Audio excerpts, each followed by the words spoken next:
welcome to Bars. This is episode 7. We're pretty good at this. We realized we needed to scale things back and start running these probably bi-weekly. And, you know, we all have jobs and things going on. Sometimes our schedules clash, but we're committed to making this work. So just keep an eye on Twitter so you can be aware of whenever we're going to be running these again. But the past episodes of Bars can be found on my YouTube channel right now. And that's MindOfSnaps is the YouTube. Rosalind was kind enough to drop the links there. There's a playlist of all of the past episodes if you are interested in seeing some of the other wonderful guests we've had and participating in those wonderful conversations. I'm very excited to have TeeTarot here with us tonight. And remember, if you're new here, BARS stands for Becoming an Anti-Racist Society, because we know above all else that it is not enough to simply say I'm not racist and stop there. We have to commit ourselves to doing the work of an anti-racist. So we find all instances of racism in ourselves and in our systems in order for us to eradicate it. Let's get going with this lovely episode, though, and I'll introduce you to my wonderful co-hosts. We're missing Sunny tonight, unfortunately, but we got the rest of them, and we're going to have a great conversation with T. Did I do it? I did it! Thank you. Thank you. Those are the most gentle golf claps. I noticed, LR, you did not golf clap for me, but that's fine. That's fine. That's because my mic doesn't pick up my claps anymore. Watch. Oh, but that's not a golf clap. I was looking for something a little bit more, you know, like a little fancier. Bougie? Yeah. I fucking live off ramen. I don't do that. You can have some bougie ramen Yeah. at home. You could do it. Yeah, you I could be believe. living off of like fancy ramen, not just like packets. Well, no, I buy the cheap stuff, but I make it better. Oh. Yeah. That's fair. But This is fair. Well, yeah, I'll do the professional thing here because my brain totally isn't broken today. I'm Snaps, and these are the rest of my lovely, amazing co-hosts for your Bars episode tonight. Again, Sunny is not able to make it tonight. She's hanging out with family, got some stuff going on, but we do have Rec. Say hi. Am I a consolation prize? What? Yeah. Holy You're hell. a real treat. Oh, that's true. Okay, well, that's Rec. That's Rec's voice. So now you know, if you're just listening to this, if you're not watching, that's Rec. And LR, we'll just like go full announcement. hi, I'm your local degenerate from the other side of the world. Thank you, LR and Bossy. Hi, that's me. Perfect. Y'all, I gotta warn all of our lovely viewers and listeners tonight. It is that kind of a day. You know, that kind of a day, TM. So a lot of us, as we were getting this started, decided it was a good evening for a bevy. So cheers, y'all. We're gonna do our best to run some good discussions here, to have some good conversations. We'll see where this all goes. But I know that one thing that we can all agree on is that we're very excited to have TeeTarot with us here this week. So T, I'm gonna turn things over to you to say hi and introduce yourself, let people know where you're from, what you're up to, and we'll get into some good conversations. Okay, like no pressure. Right? Not at all. So yeah, I'm TeeTarot. I live in the northern New England, so it's always kind of cold up here. Let's see. I started streaming and doing tarot about 1.5 years ago. And that's where I met Snaps. So she came in and she rated me and almost made me cry. And we've been friends ever since. So that's kind of how our relationship started. But let's see. I have 2 kitties, which I love. They're my babies. I'm getting married in 2 weeks. So that's Yay. exciting. Yay! See, that brings the little claps. Little claps. That deserves a Yeah, little yeah. Oh, thank you. I appreciate that. bit. That means a lot. And yeah, I'm big on spirituality and energy and stuff like that. So that's kind of where I live. Yeah, that's definitely what was fun about finding you. I can't remember what it was that like I saw in your title or something. Maybe it was one of the tags you were using. But I know I found you, and as soon as I started talking to you, everyone else who met you was like, "Oh my God, T is so great! Like everyone just loves you. You're so fun." And all of the like getting to kind of follow along with your wedding planning process in the community has been fun. Like you sharing pictures of the dress and all your plans, and the wedding leads us perfectly into one of the conversations that we have wanted to have here for a little while. And sometimes it can be hard to, find places to have these conversations, but we wanted to talk about interracial relationships since, we're talking about racism and anti-racism. And there is a running joke at this point about your super awesome fiance. Yes. Yes. He is Ed Sheeran, actually. So that's what everyone calls him. And he was called that before I even met him. He tells me all the time about his vacation in Miami. He got stopped at the airport. He got stopped in the middle of the street. Until people got closer to him, they didn't realize that he wasn't actually Ed Sheeran. But he's been living a pretty cool lifestyle. And yeah, that's my baby. Yeah, I loved that. Doing that here. What was that? I can totally see us Miamians doing that shit. Just like running up, Ed Sheeran. Oh, okay. You could be an ultra. It's funny though, because like you were saying that before, you were like, my man literally looks like Ed Sheeran, and I'm thinking like, okay, so like he's got red hair, like kind of bare minimum stuff, because I get compared to actresses all the time, and it's like the most basic stuff. And then I saw the fucking picture of you two, which was really cute. But goddamn, he really does look like fucking Ed Sheeran. Have y'all seen? Did you all see the picture? Yes. Yeah, if you can easily put it on camera, or you can put it in like the gallery on Discord, and people can just go look for themselves. Yes, I'll put it in the gallery. It's the northeastern Ed Sheeran. All the way. Man. I love it. Yeah. But while you look for that picture, how has that been? How long have you guys been together? We've been together for 3 years now. So 3 years, I think in like a month or so, not even a month, but it's been awesome. There has never been a time where communication has been an issue. Like, I feel like he's very understanding, but very forthcoming with things as well. So I think our relationship is very solid. And we both know what we want and what we deserve. So I think that's the biggest thing in the relationship. That's the most important to both of us, is that we just keep, we're together, but we do keep our individuality at times, and we just, help each other grow. That's important. Yeah. I just can't wait for the picture now. I'm trying to find the best one, because there's a couple that look really, really good, and then there's some that's like, nah, he doesn't look like. Oh, I found the one. The one. I can switch off of this scene and we can throw it up on screen right now. We're just gonna go full Ed Sheeran. Okay. Are you putting it in the gallery? Yes. I think it posted. Did it post? Okay. There it is. Just hang on. You're getting black screen for a second, friends. But this is worth it. This is worth it. Oh my goodness. Lord of mercy. So how easily would you be able to procure tickets for his name? Because I've been my trying sister had it. seen him live. I have not. Oh and I my would like to even God. that score. So he won't even give me free tickets. So I don't know Wow. how. Y'all getting It's rough out there. So. Oh, this really is the perfect fucking picture. God damn it. Oh, I'm fucking dead.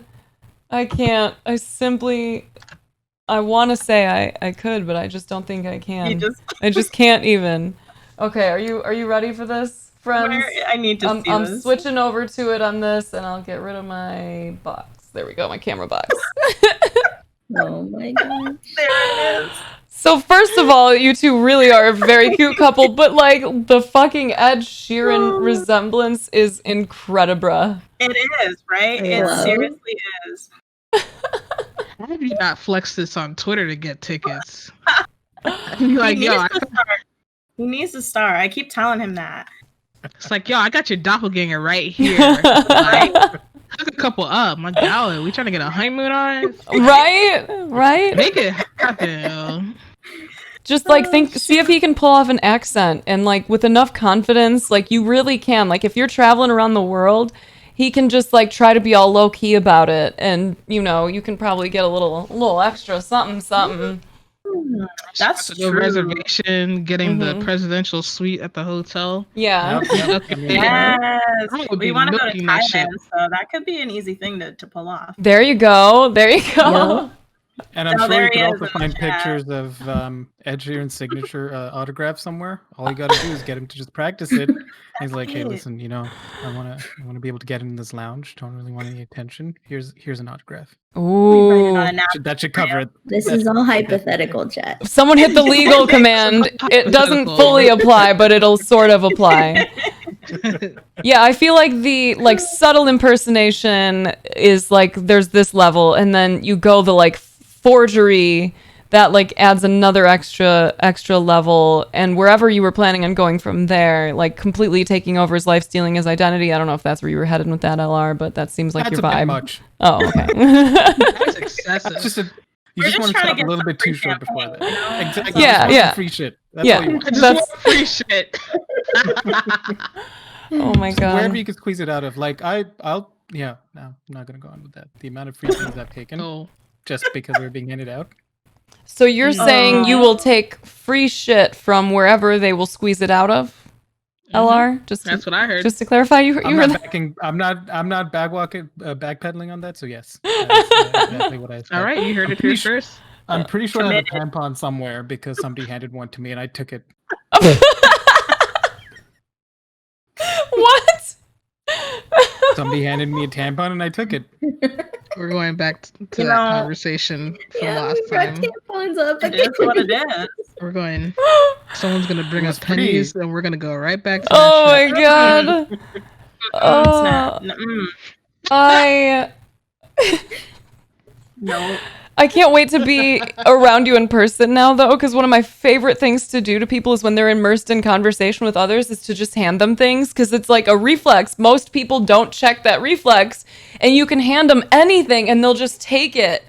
And I hand people garbage. I've like handed people animals before. I'm just like, whatever is around me while you're talking, and they'll just be like, yeah. I need to try that out. I'm doing that at work tomorrow. Thanks. Try it even like when Ed Sheeran is talking to you and he's like really engrossed in whatever he's telling you, like a really interesting story. Just grab anything off of the like nearest surface and just hand it to him while he's talking. He'll take it and it'll be like 3 seconds before it's gonna stop him, and he'll be like, why did you? Okay. Oh, it's great. Just- I do that to Ricks all the time. That's my favorite. Yeah, just be I careful think he because would I'll catch probably on. pocket it. You'll probably He would pocket. catch on. Well, some people do. It's hard. You see them like fight the like resistance, like the urge that the hand goes, and they're like, "Wait a minute, no." Anyway, though, LR. I'm just glad you're prepared for anything. Really, that's important. Anyway, going back to what we wanted to talk about this week, because we're good at that. How has it been? Like, obviously you have a nice relationship. You talk about him a lot. Like, I love hearing about you and your man, and I'm excited for you and your wedding and everything. How is it like dealing with external influences? How was the reaction from like your families when you started dating? Do you notice anything like out in the world being an interracial relationship? Yeah, definitely. I would say when my parents first met him, they really only knew his name and how I met him. And when they first met him, they weren't really, judgmental or anything like that. my mom pulled me inside and she was like, damn, he really white, huh? And I was like, yeah, Ma. Like, he is. I was like, yep, he is, Ma. And she's like, okay. She's like, I see. But no, it's been nothing but love with him and my parents. Like my dad and him are like best friends. They're always like drinking, playing pool, and like playing darts and stuff together. So they have a really good relationship. But it was just that one instance where my mom is so outrageous. She just says everything. So she'll just come out and say whatever it is she wants. And that was her bit for the day. Was that, oh, look, you white, you real white. And I'm like, yeah. But definitely out in like, I don't want to say real world, out in like society, I would say I think I notice things a little bit more than he does. I think when we're out shopping or like in a restaurant, I think we do get a little extra looks rather than someone, a couple that may be the same race or same ethnicity, nationality. I think it is, for some reason, it's still a strange concept to a lot of the older generation. So I do get a lot of like second looks from people in that age range of the older kind of generation. But other than that, it hasn't been, I haven't gotten any rude or negative sort of feedback about it from anyone that I know. And I haven't really got any dirty looks either. So I don't know. I guess I would say maybe like 10 years ago, it might have been a lot different. With my experiences back then, I think it was a lot different. But now I think that up here is getting a little bit better in terms of accepting the fact that it's going to happen whether or not you want it to. Yeah. What do you mean? What did you mean by back then? Well, I would say like up here in the Maine, New Hampshire region, it is primarily Caucasian. And growing up, there was a lot of racism that I dealt with. There was a lot of kind of mean girling and gossiping and rude things said to me because of the color of my skin. So dealing with that all the way through high school even, I know that back in high school, a lot of people would tell me like, oh, well, why don't you date this guy? He's Black. And it's like, but that shouldn't make a difference. Like, what if I like this guy? Like it's just, it was way different back then. It was a lot more stereotyped. It was a lot more like, well, you guys don't really look that good together sort of thing back in high school. So it was really nasty where I went to school, but luckily I graduated and got the hell out of there. Okay. What about, how was his family? Oh, awesome. Amazing. So when I met his mom for the first time, it was doing the walk of shame. Oh, no!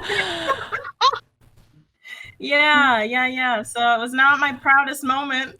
And I was actually I was upset, but so I had stayed the night and I was not supposed to. And he was like, oh, don't worry. Like my parents are going to work in the morning. It's fine. Like you can just leave in the morning. And I said, okay. So I wake up and I hear him come back up the stairs. He's like, my mom's home. She's sick, so she's not going to work. And I was like, okay, well, how do I get out? You're looking at the windows like, are we on the second floor? Seriously, I was like, oh no. I was like, no.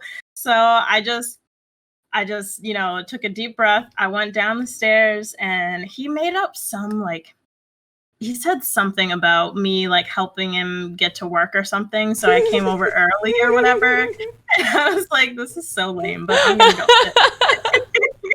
And so she was like, very nice to meet you. And like, she was so sweet and so nice. And when I left, I guess she was like, she's really pretty. And so, yeah, she's been so sweet this entire time. There's been no kickback, no negative energy there. Like, I'm basically her daughter. So That's really been nice. Really good. What was it like when you were younger? I have to assume that you've dated, other people as well. Yeah. Yeah. Did you said like when you were younger you dealt with like the racism in school and the people trying to say like, oh look, go with this guy. Did you date other folks outside of your race then, and did you get met with a lot of bullshit? Yeah, because I was literally one out of maybe 4 African Americans in my school, out of maybe like 1,200 kids. So it was a Yikes. lot of kids. And so yeah, it wasn't really like the other, African Americans in the school. A lot of them were jocks or like football players, basketball players.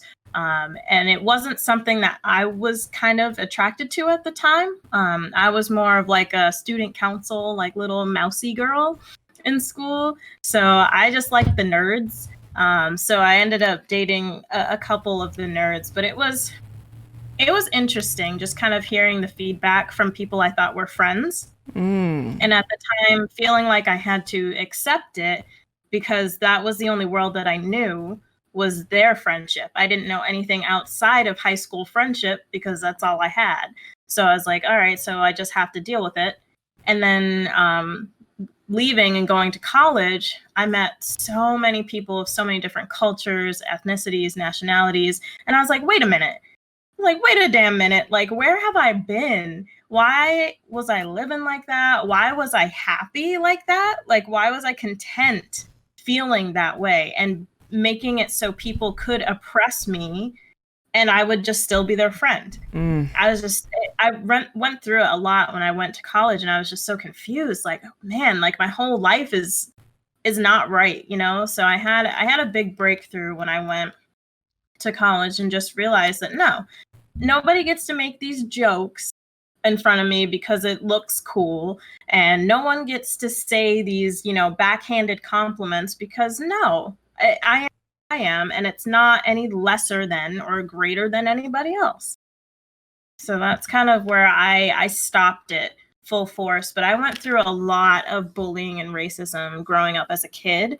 And I didn't really tell anybody about it because it was just, I don't know. I didn't know how to deal with it. And I didn't know how my parents would have reacted because they grew up in New York.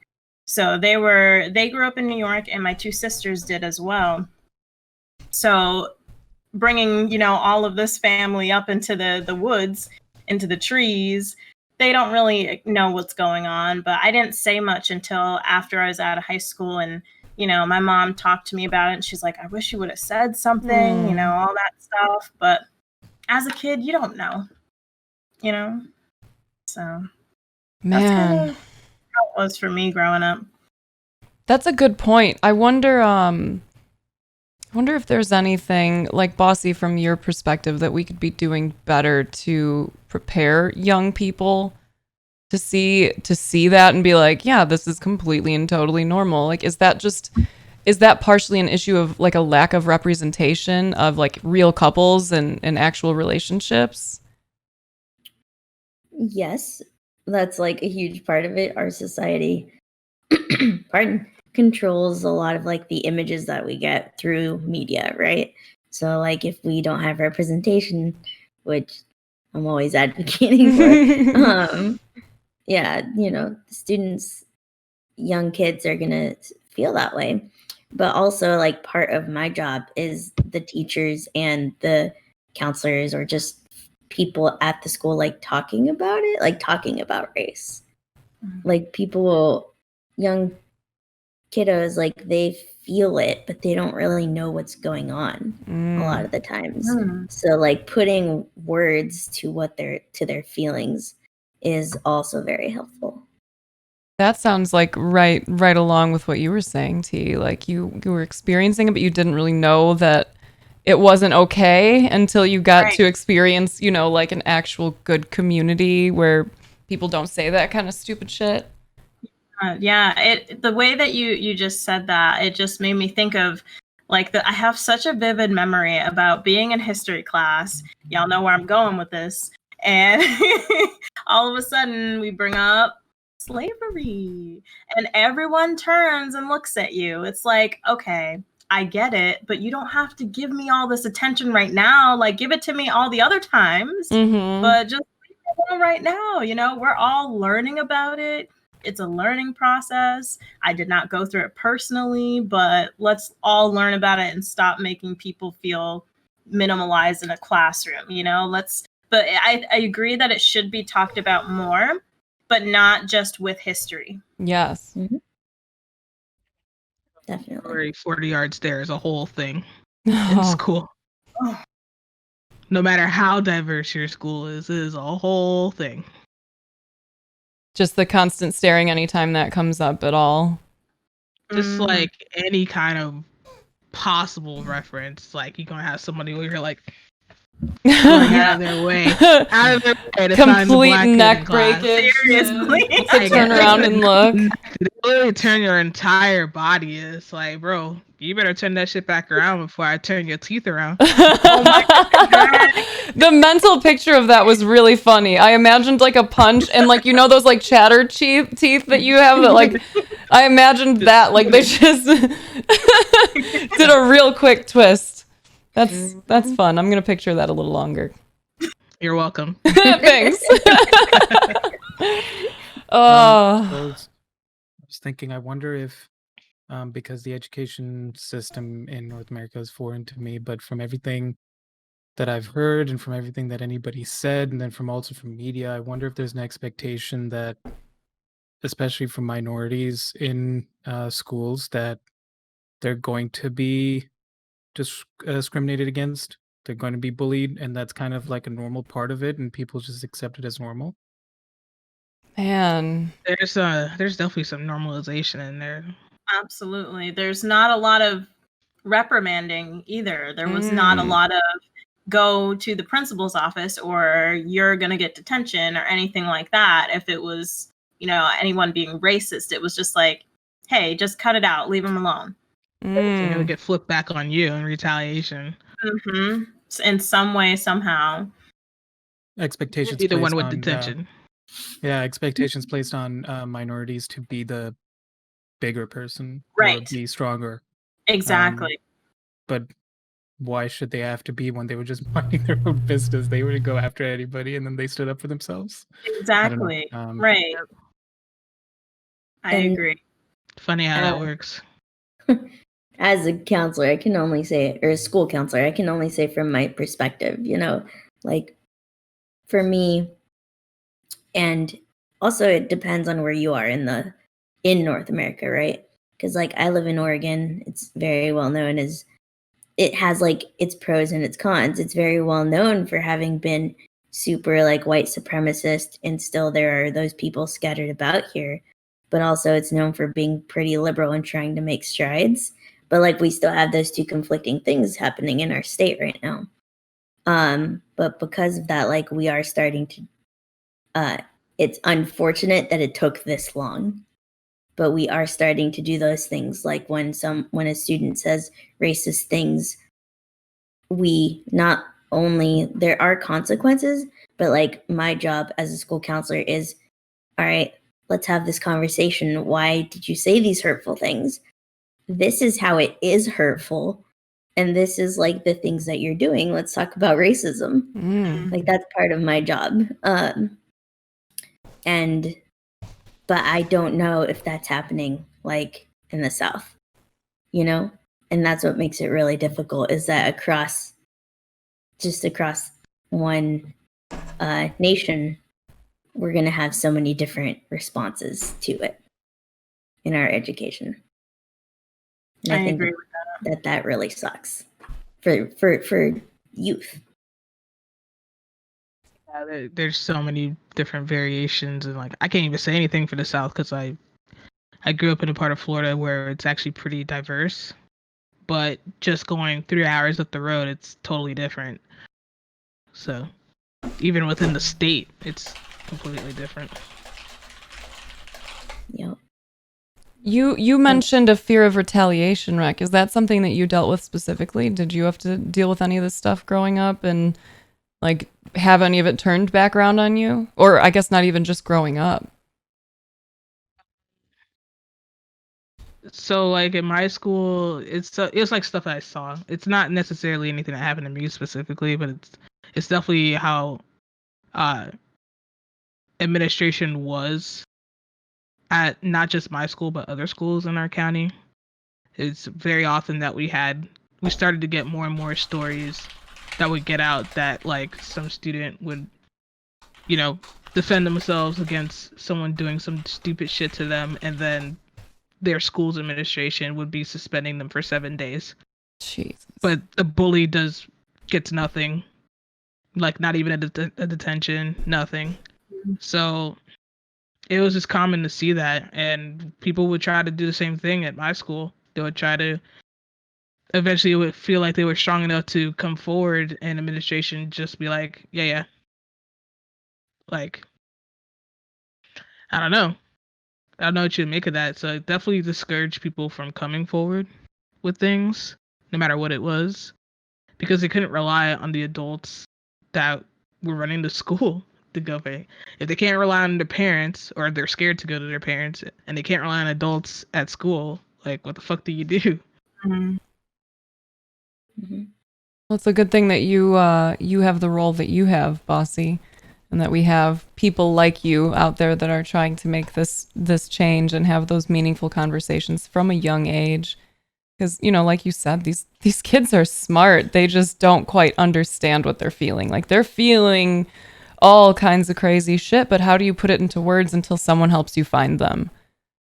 Oh yeah, and I work in a middle school, so like at this age, they're like really trying to find themselves, and at this age that like they're developing their identity, and then race being a part of an identity for a lot of people.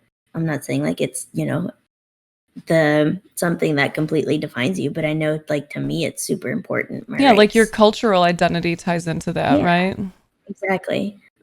So we find a lot of students like, but that's also when they start questioning other cultures and other races, right? It's like, oh, that's different from mine.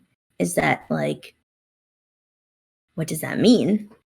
And trying to give them perspective that it's just different. It's not bad or better. It's just different. Yeah. Yeah.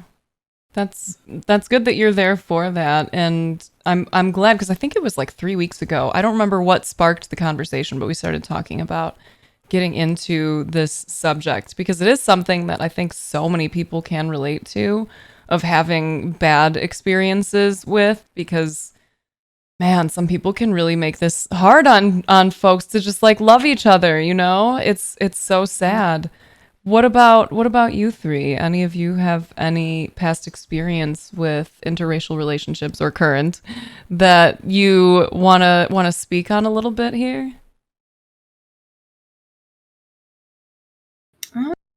I would say maybe the educational piece for me.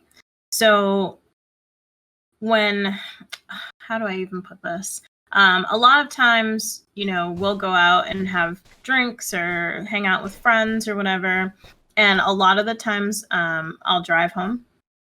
And a lot of times there'll be cops that, are driving out too when it's late at night. And there was one time where we were driving home, there was a cop in front of us at a light, and they left to go take a right, but I was going to take a left, so they were waiting for me to go.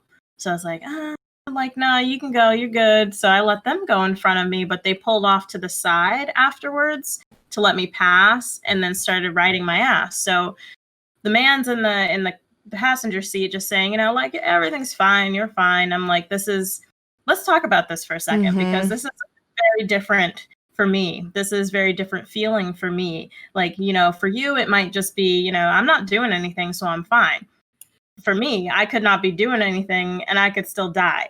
So I'm still, I explained to him how serious it felt and how the anxiety kind of rose when I saw the police officer. And I explained to him why. And, he started to understand a little bit more that it is deeper than just saying something. It's feeling it. It's having that potential target on your back when you're just trying to live and be a human being. and you're just driving and you're sober. It's just, you could be literally doing every single thing to a T while you're driving, and you could still not come home the next day. So I think it was a really great conversation for us to have at that point in time. And I think he understood a little bit more about where I'm coming from in terms of that. And we've had quite a few conversations about that, about everything going on in America right now with racism and police brutality. And I'm thanking the whole universe that he's so understanding about all of it. And he just takes it in and just, remembers it, and he gets it, and he doesn't understand why it has to be this way. And he's totally on my side about everything. So it feels nice to have, such a big ally on my end. And it's nice to have someone to talk to about these things, since, it was hard for me growing up to talk about these things. Now it's like, okay, I can prepare myself for little baby puppies, and we can have those conversations with them, like the ones that I didn't have growing up. That's so it's nice. just kind of like a giving tree kind of thing. And see, that's something, one of the things we like to emphasize during these sessions is the kind of takeaways, especially for our white allies in here, is like, these are the conversations that you might not be thinking of having with your own children if they are white or white passing, but it's even more important for you to be having discussions with your kids about race and racism, because every person of color is having these conversations with their kids. And it's out of fear a lot of times, you get to have these conversations with your kids from a position of privilege and safety for the most part. So make sure that that's understood, and that like what Bossy does with the kids, that they genuinely understand how awful it is to use something like the color of someone's skin to try to harm them or hurt them when the system is already kind of stacked against them. Mm-hmm. And that additional learning moment there, of you talking about driving home at night with your man and you're, sober. For everyone who has ever tweeted out or liked a tweet or retweeted it or commented this on some shitty ass Facebook post of like, it's easy to not get killed by cops or get hurt by cops. Just follow the law. Just obey instructions. It is not that easy.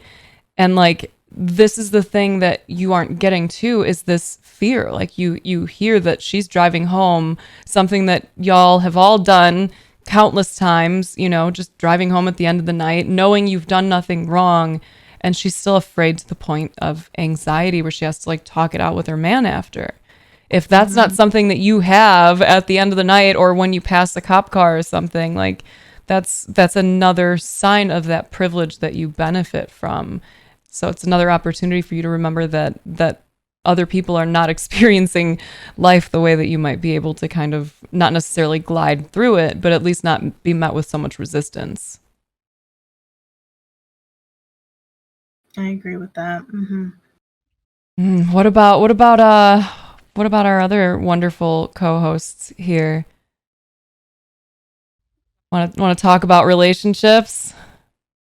That was making me think of a conversation I had with Rix, like when we first started getting curfews in this county.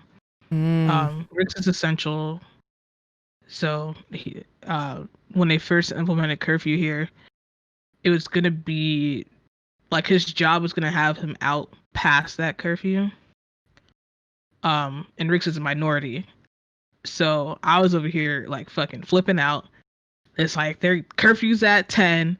You don't get out of work until 10. Like, what are we gonna do? And he's just like, oh no, I'm fine. Like I got my my job, like my name tag, whatever, like it's gonna be good. I'm like, it's not gonna work that way. As soon as they see your license, they're gonna see your Hispanic ass name. And like I don't know what's gonna happen. So I was just like come home. But yeah, like anything could freaking happen. It's just like even with him, just you never fucking know with any kind of cops. You never know. Mhm. It's super scary stuff. I remember when a lot of the protests started happening out here in Phoenix, there was one night where I was just like fucking so scared the whole night. And like especially given the nature of like what things are like in our country right now for Black people, for people of color, for Hispanics, for Mexican people, like it's scary times. So just him being out on the road driving is scary. And then I was seeing over the police scanners that there was like heavily armed white dudes that were going and hanging out on the rooftops at businesses near our house.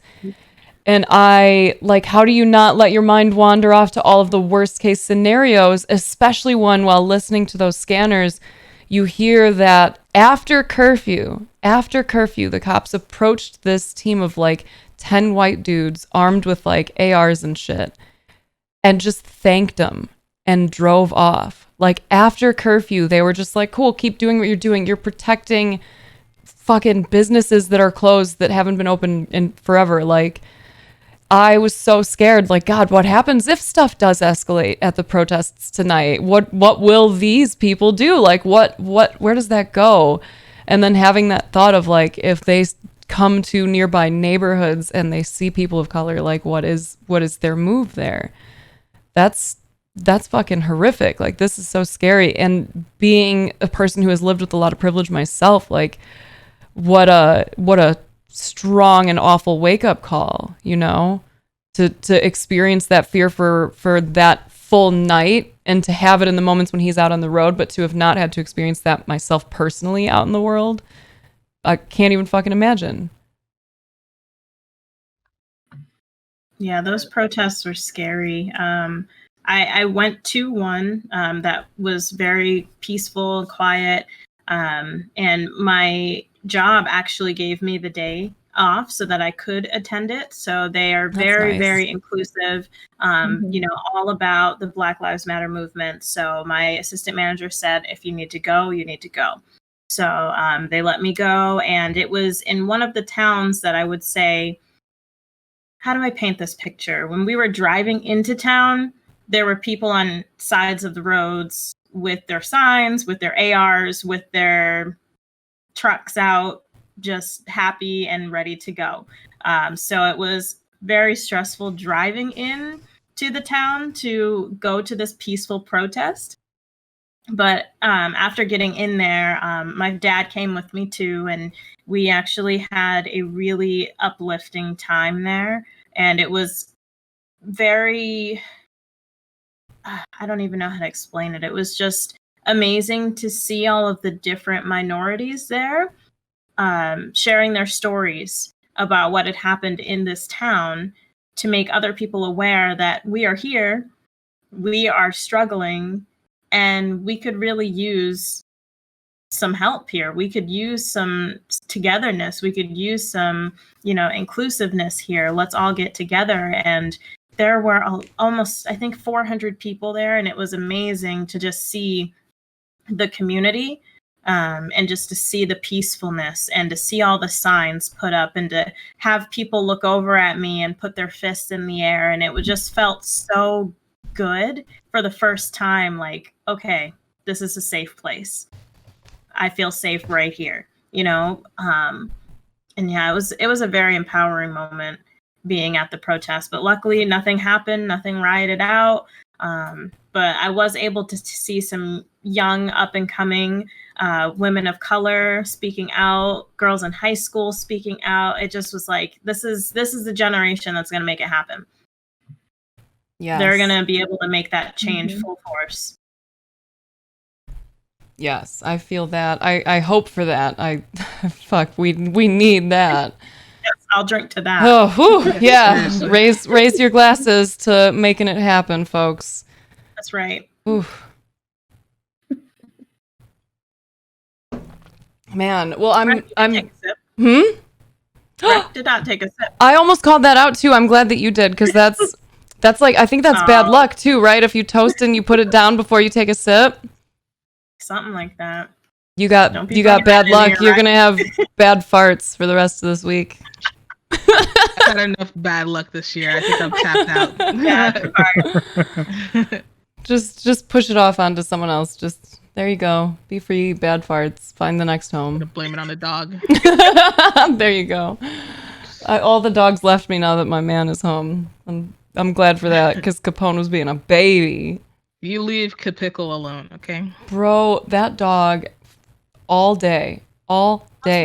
wrong? He's just a baby. And when he wants attention, he wants attention. And like the way he acts when it's just me at home versus the way he acts when it's just Alex, he doesn't pull this shit with Alex. He knows that it like gets to me. And I'm trying so hard for it to not get to me, but he still knows. We have a cat like that. Our cat Luna, the big girl, she bothers the man all day. Meows, howling, knocking his shit over, all of this stuff up here. Like she knocks everything over. And he gets so irritated, but she will not bother me. And he's like, you don't know what it's like. I'm like, what do I do? Yeah, there's definite Shit. definite favorites from these creatures. Seriously. Freaking aminals. Rec. When you and Rix got together, what was that like in terms of like external influence? Was there any chatter about that? Did y'all's families like did everything go well family wise? My mom's side of the family was cool. My dad was not into it. He's very old school, fresh off the plane Jamaican. And he spent like a year and change avoiding calling Rix's name. It would just be like, hey dude, you. Oh Just shit. like that. Yeah, like he would never use Rix's name to address him. And it's like it was a whole mess. We're still like patching that. Like it was a whole thing, and it's like, oh my god, I just can't. Eventually he did come around, and whatever he dealt with whatever the hell he was going through for that, and like he doesn't do any of that shit anymore. But that was definitely really rough to have to put Rix through. But other than that, like again, I live in South Florida. It's very diverse down here. I didn't really have to deal with anything more than that when we first got together. So I was good. Like we have a high Hispanic population down here. We have a high minority population down here. And for like anybody white, it's a high Jewish population down here. So very, very big mixed pot. And our high school was pretty much like that too. The minorities definitely outweighed like how many white people or white kids were going to that school. So we were all good on that front. But yeah, just my dad could not frame that. And it has to be some kind of island thing. You know what's crazy though is that I feel like so this is not it doesn't really have to do with relationship sort of thing, but I feel like we end up having to teach our parents things and go thinking about what your dad was doing. My mom was sort of on the same front like that when it came to LGBTQ community for a while. She didn't understand it. She didn't like it. And it was really just because that's how she was raised, to just not really concern herself with it and not really think it was a tasteful thing. And so I remember hearing comments from her when there was like a movie on or a TV show or something when, there are two guys kissing or two women or two, whatever they'd like to identify as. And she would say something snarky and I'd be like, but why? It's like, I don't get it. Like, you get to do what you want to do, so why don't you just let them do it? And it's been a really big learning process for her, but it's nice to know that they'll still listen and still be willing to learn. Like, I know she has said all those things, but I know that now she feels a little bit of regret for saying that because she just didn't understand it. That's where she was coming from. She just didn't get it. So, I mean, the first thing you run to when you don't understand something is to be defensive about it. So, Yeah. My mom is currently dealing with that too because my sister came out as bi last year. And my mom's always been, I've never heard her say anything malicious about the LGBTQ community. But then she obviously, growing up in India, she's about to turn 50 in a few years. So she's very much part of that generation where it's all kind of like changing too much too fast. And it's not like what they used to do or what they were taught or what they know. So in the process of her learning, and she asked a genuine question, which I can understand why she would ask it, but it upset my sister. And she's like, but, and this is a bad question without any context. And she's like, are you sure you're not just confused? Right. Because I could kind of understand why she would ask that, because that's how it was, right? Men, women together. There's a male, female, that's it. That's all they really know. That's all they really saw. Even with all the media she's consuming right now, which is mostly Bollywood movies, is really not any LGBTQ representation, if at all. But there, I'm just thankful that she's never approached it from a place of like cultural like strictness or like rigidity, more as a like bluntly asking questions so that she could learn.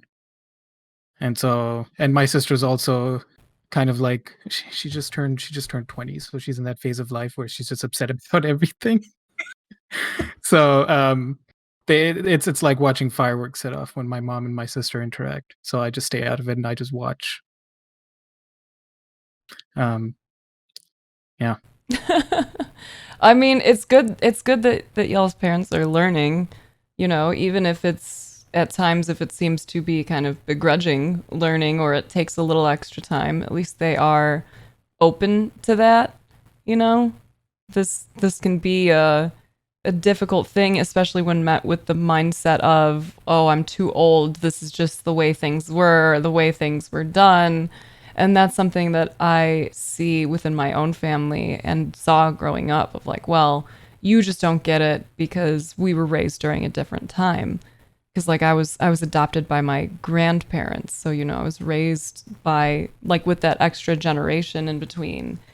And I remember when my birth mom came back with my younger siblings, and we went from it being my brother, sister, and I as like, the kind of not necessarily outsiders or anything, but, we were the add-ons, I guess, of the family because everyone else was like all white and pretty white, to my younger siblings coming into the family. And suddenly like our family gatherings felt so much more lively and diverse, and we all felt a little bit more accepted as a result, But like I've talked to my birth mom, and she, like, we've talked about my upbringing with my family, and because my skin started to get fairer as I got older and realistically got depressed and stopped going outside, but as I got lighter, my parents basically got hopeful that I wasn't Mexican.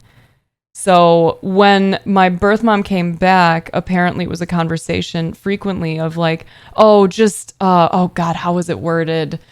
It was so terrible. It was something like put her out of her misery and let her know the truth.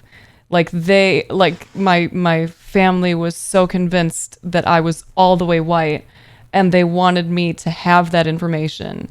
And my birth mom had to have that conversation of like, she's not, like I know who I was with. And the conversations got so into it that she finally had to say like, listen, I've never been with a white guy. So like, she's not, like, I can tell you, I have not seen a white peen. So this is, this is that. But like, hearing that's pretty fucking brutal to know that like the family kind of wanted to like shun that identity. And then even like when Alex and I first started dating, I was a little nervous to introduce him because I know we've talked about it on previous sessions. My family did the whole like, it's not racist. We just think cultures shouldn't mix because it's too hard on the kids. it has nothing to do with skin color. It's just, you know, this is going to be really hard on the family. Like, it's too much to, like, what if you're different religions? Then what? You know, that kind of shit. They That just kind of attempt bullshit. to claim that they had a culture. Yes. Yeah. So that was, I was a little bit nervous of like bringing Alex home to the family and like having them meet him. And sure enough, like one of the first things that my dad said when we walked in the door was a racist comment that he like kind of muttered under his breath. And it was just like, the reaction to it was like an eye roll. I think my mom whacked him with a newspaper, and then it was just like over. And I was just like, okay, well, continue on. Like, before my dad passed away, him and Alex wound up being really close. Like, my phone background is the two of them walking after dinner one night, because as they were walking away, I realized that they had like almost the same fucking outfit on. Like, they had the same color top, the same color shorts, and like the same kind of shoes on, basically. And like I caught him walking away. Like, yeah, it was really adorable. Matching outfits. Yes, it was really, really cute. So like they had a good relationship and all, but like you still, like there was still that like nonsense that should not have had to occur in the first place, of trying to get them to see that he's awesome so that they don't reduce him to his race and his appearance and how he looks. And like if he grows his beard out a lot, my mom has a lot to say about that. Like, she's not a fan of that look. So it's a whole thing. She's not dating him. Right? Like, what? And I like, don't like that beard on you. I mean, I don't have to see it every day or feel it on my face, but I don't like that beard on you. Like, how does that sound? it's does because that sound? of the fact, oh God, I think the words were ethnic. I think she said it's because it makes him look more ethnic. No. Yeah. And like, It's you like know, the ethnic section of the supermarket. yes. Oh, yeah. the ethnic hair section. Oh, my section? Let Shelf? me just move over here real quick and isolate myself while I pick out the hair products that I actually need. Mm. Walk by staring at her like, Right. It's, listen, listen. I dip and dodge out of there. Listen. I'm like, let me get my eco styler though, because The ethnic aisle in the grocery store is a whole thing. I was sorry about it. That's another story. it's a bit, yeah, that's a big thing. We got some time. I mean, you got more to say. I'll re-up this. Okay. It wasn't actually in the ethnic aisle, but like, I'm not sure if I told the story to you guys before, but like, a Thanksgiving a couple of years ago, like maybe 3-4 days before Thanksgiving, I stopped at our local grocery store, like one that's on the way home from work. So not my neighborhood. Not my neighborhood. Got it. And certainly not my husband's neighborhood either. It's a very affluent, largely white city on the way home. So I go in the grocery store and like, you know, it's packed, the mad dash for Thanksgiving shit. Always. And I'm just grabbing a couple of things because we had the majority of our shit already. I just needed like some extra whatever the fuck I was in there for. I gotta mute myself because I just remembered this story. I'm ready. Anyways, so you know, I'm fucking around in the grocery store. Like I grab like a couple of items, and then I eventually get into the seasoning aisle, and like part of the aisle is a little congested because there's actually people looking at the seasonings, but there's just generally like a lot of people in the aisle like throughout it. But right in front of like the main like seasoning part of the aisle, I'm like standing there because I'm looking for poultry seasoning, right, and a couple other shit. So I'm grabbing the poultry seasoning, and like as I'm like grabbing for it, I realize that someone's like looking at me, like staring at me. We all know that feeling, right? You're like, Yeah. oh. I felt it while I was standing there looking for my shit, and I'm like, okay, Rec, I know you're in this fucking grocery store in this white ass city. Who am I gonna have to verbally fuck up? Like, so I grab my poultry seasoning, right, and The person who's staring at me is this old white woman. I was like, all right. So, unexpectedly, she asked me, what do I use the poultry seasoning for? And I'm like, for poultry?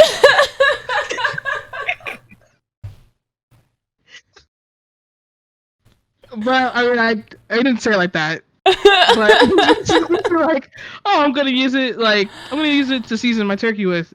And she's like, oh, can you do you mind telling me like what you do for your turkey? And I just give her like the whole like quick 5-minute spiel of like brining the turkey and all other shit.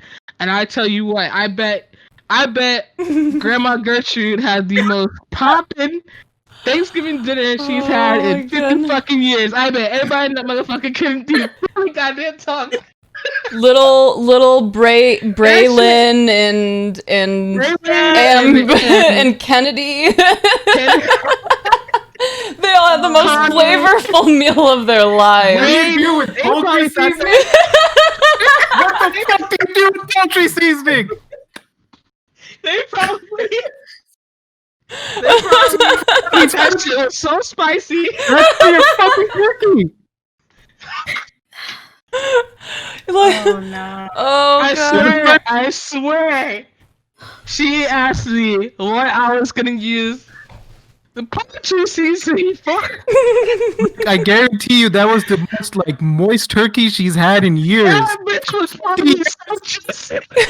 For 50 years she'd been eating dry turkey and she was normal. She'd be like, damn, my turkey's an ocean. Just wet ass turkey. What?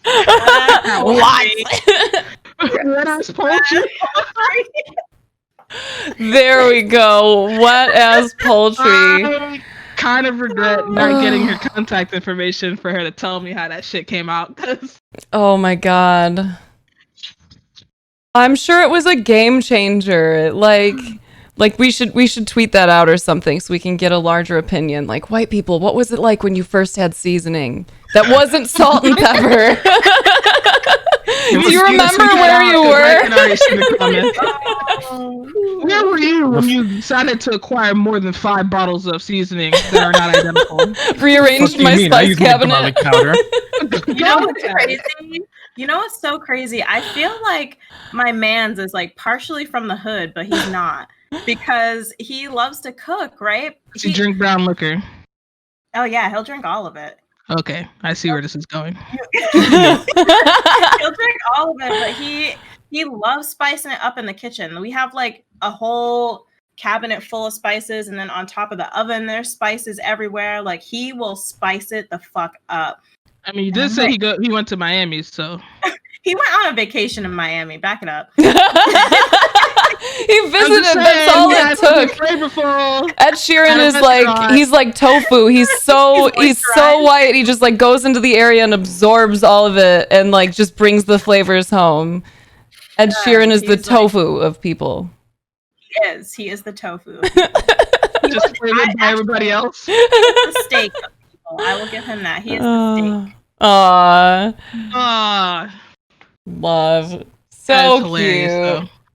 What do you do with poultry seasoning? I do not understand.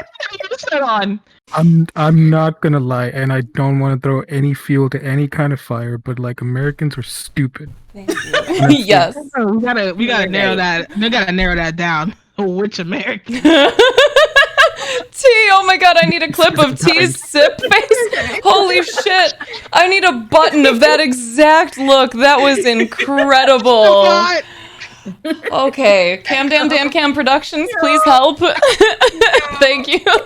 Thank you, Ryan. No. I need that. Yeah. Right up there with Doris dropping cookies and all that other shit. Yeah, that's incredible. That's a perfect. I've never seen such a perfect tea, like tea sipping tea face and everything. Woo. Anyway, so serious conversations between serious people. I mean, that was pretty serious. Like that It was. That was some serious seasoning. Serious seasoning. Serious shit lack of is seasoning. named on the bottle. It's not a mystery. Like she could read it. She saw what I picked up. Bro, and like you know that like our labeling, to add to the whole like Americans are stupid thing, like our labeling is so clear. Like I bet even on the bottle of poultry seasoning it probably says great for use on. Yeah. Probably. Yeah. Actually, I'm about to go check that. Probably. It like check. it has to. Yeah. Apparently you're not tofu, you're steak. We've established this. I see that. I knew he was about to pop off on that. I knew it. And so I was like, wait, no. You're Just a to- well-seasoned steak. Just to avoid making like, I don't obviously mean all Americans are stupid. Oh, Just to throw in that disclaimer, but Thank like you. the unseasoned kind are. That's perfect. it does say can be used on. Oh God. Wait, who said that? Cam checked Brand I'm it. talking Cam about. did. Cam checked Who it. doesn't even know what brand I'm talking about? Just a poultry seasoning. I'm just saying in general. I think like every seasoning I've bought says like great for use on. Yeah. Or as, like a fucking picture. Yeah. Something on it. Yeah. Exactly. There's usually pictures on the seasoning. Oh, Either God. what the seasoning There's is or what it words. goes There's on. pictures. This says selected to enhance the taste of chicken, turkey, duck, and other poultry. I think you needed to like grab her by the wrist and like walk her to like the turkey section and let her just like feel it. Like, Can I not set the setting for you? I'm not touching her. I'm going to jail. oh, yeah, you're right. You're right. True. That rich ass city? Oh my God. There's a very fine line between assault and a handshake in locations Shit. like that. All she had to do was shed one tear, and I would not be sitting here right now. Mhm. Nothing moves mountains faster than white women's tears. God. You see so many videos nowadays too. Like that really, it's so much. Escalating. Yeah, it's so much more prevalent than I knew it to be. And I already knew that it was prevalent, Like I'm not surprised to see it everywhere, but I'm almost surprised to see how much of it is everywhere, despite knowing that people are like recording them. That's the thing that surprises me. It's like you'd think, if anything, at least not the like, this is my final form Karenzillas, like at least the like Karens in the making would be like shutting it down a little. They'd be like, oh shit, I don't want to get recorded and like be the next this fucking lady, Oh, Right. really? You they live don't care. here? No, because No, what that's their consequences? themselves. What consequences have they faced? Except for Exactly. there's been a few sprinkled cases here and there where they've actually faced consequences, but for the most part, they've walked away from it because they know they can play the damsel in distress role and then just have everything happen for them. That's true. Yep. I think the only time. No, you go. I was just gonna say, even with the consequences, they're usually like backtracked Mm. almost immediately. Oh, Yeah. like they lose their job and then they're like, oh yeah, sorry, we meant that it was a suspension. Right. Mhm. Yep. Oh, a suspension with pay too. Yeah. That's Pay. fine print. Mhm. Yeah. Like officers. Breonna Taylor. Mm-hmm.